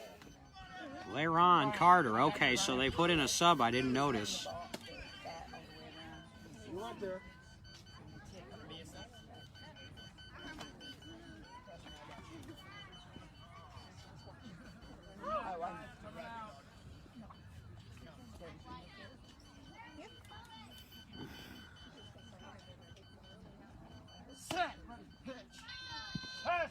Ooh, took that one.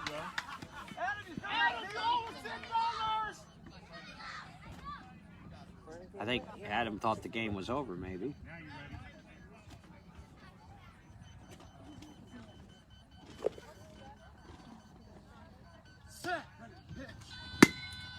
Ooh, good hit. Stay fair, it will. He's scoring. And he scores. Yeah. That was a good pop by the rookie, LaRon Carter. And what is that, 23 now? 28-23. And 2 outs. Still 2 outs. And with one more run, they can tie the second most points given up by the Thunder during their dynasty run, which was 24. They've got a ways to go to catch the most, which was 28. That's how you check in, LaRon, baby. Good post, baby. That's how you check in, baby. Yes, sir. Good job, Gentlemen. So, a lot of credit to the Indy Edge and Kyle Kennedy and the hitters for keeping up the fight here. One more out, guys.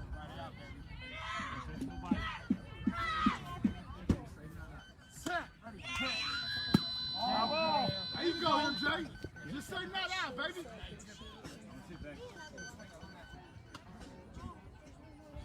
It looks like, is this Jacory up again? Nope. No, who is this?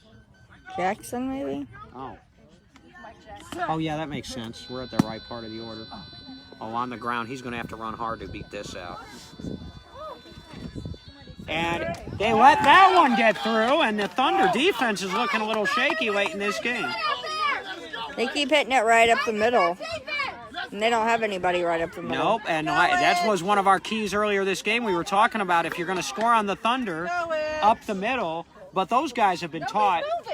They've been taught how to crisscross up the middle and close the gap up the middle. They're just not doing it right now. And that's 24 runs given up by the Thunder defense.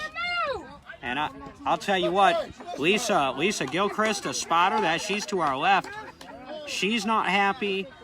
And I have a feeling if this keeps up, knowing the Thunder and how they practice and drill, they may spend the whole offseason working on defense.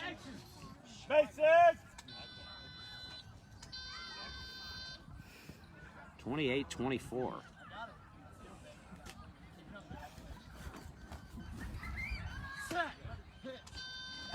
Let's go, Mark. You got it. Push off that foot, grasshopper. I don't like the experiment of moving Tyler Rodriguez to right wing. I'm saying it loud enough for Lisa to hear too. I agree. I don't think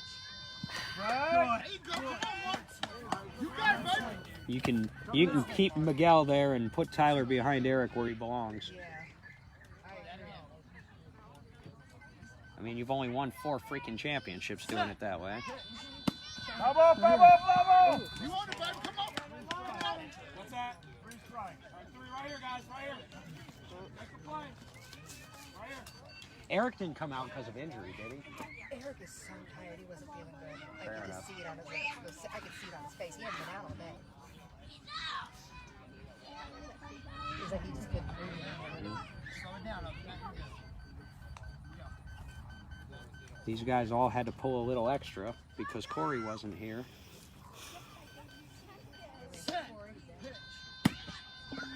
That's a hit. That's going to be a tough play. And another run, and that's 25. And, hey, man, I don't know if the Thunder want to hit again or what the deal is, but Do we know the score of the Chicago game? we do not unless somebody wanders over here who... They said what the Chicago score was the last game that they played over.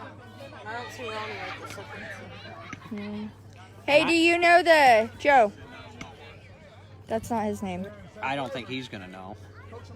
Unless, hopefully, if there was... I'm surprised nobody from Chicago's over here watching this game.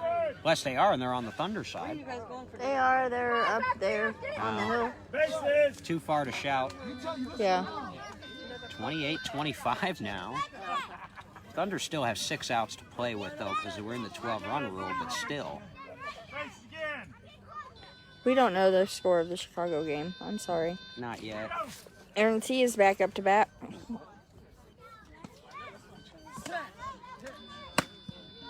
Ooh, on the ground. Let's see if they can pick this up.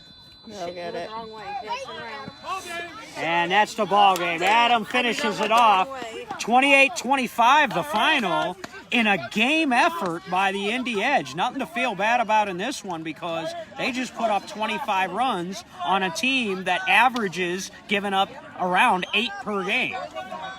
It's pretty awesome. 28-25 is your final. We will be back tomorrow morning, right, Megan? We will. It Bright was a and early. great game, and we thank you very much for joining us. You're welcome. Bye. We'll see you a little before 8 in the morning.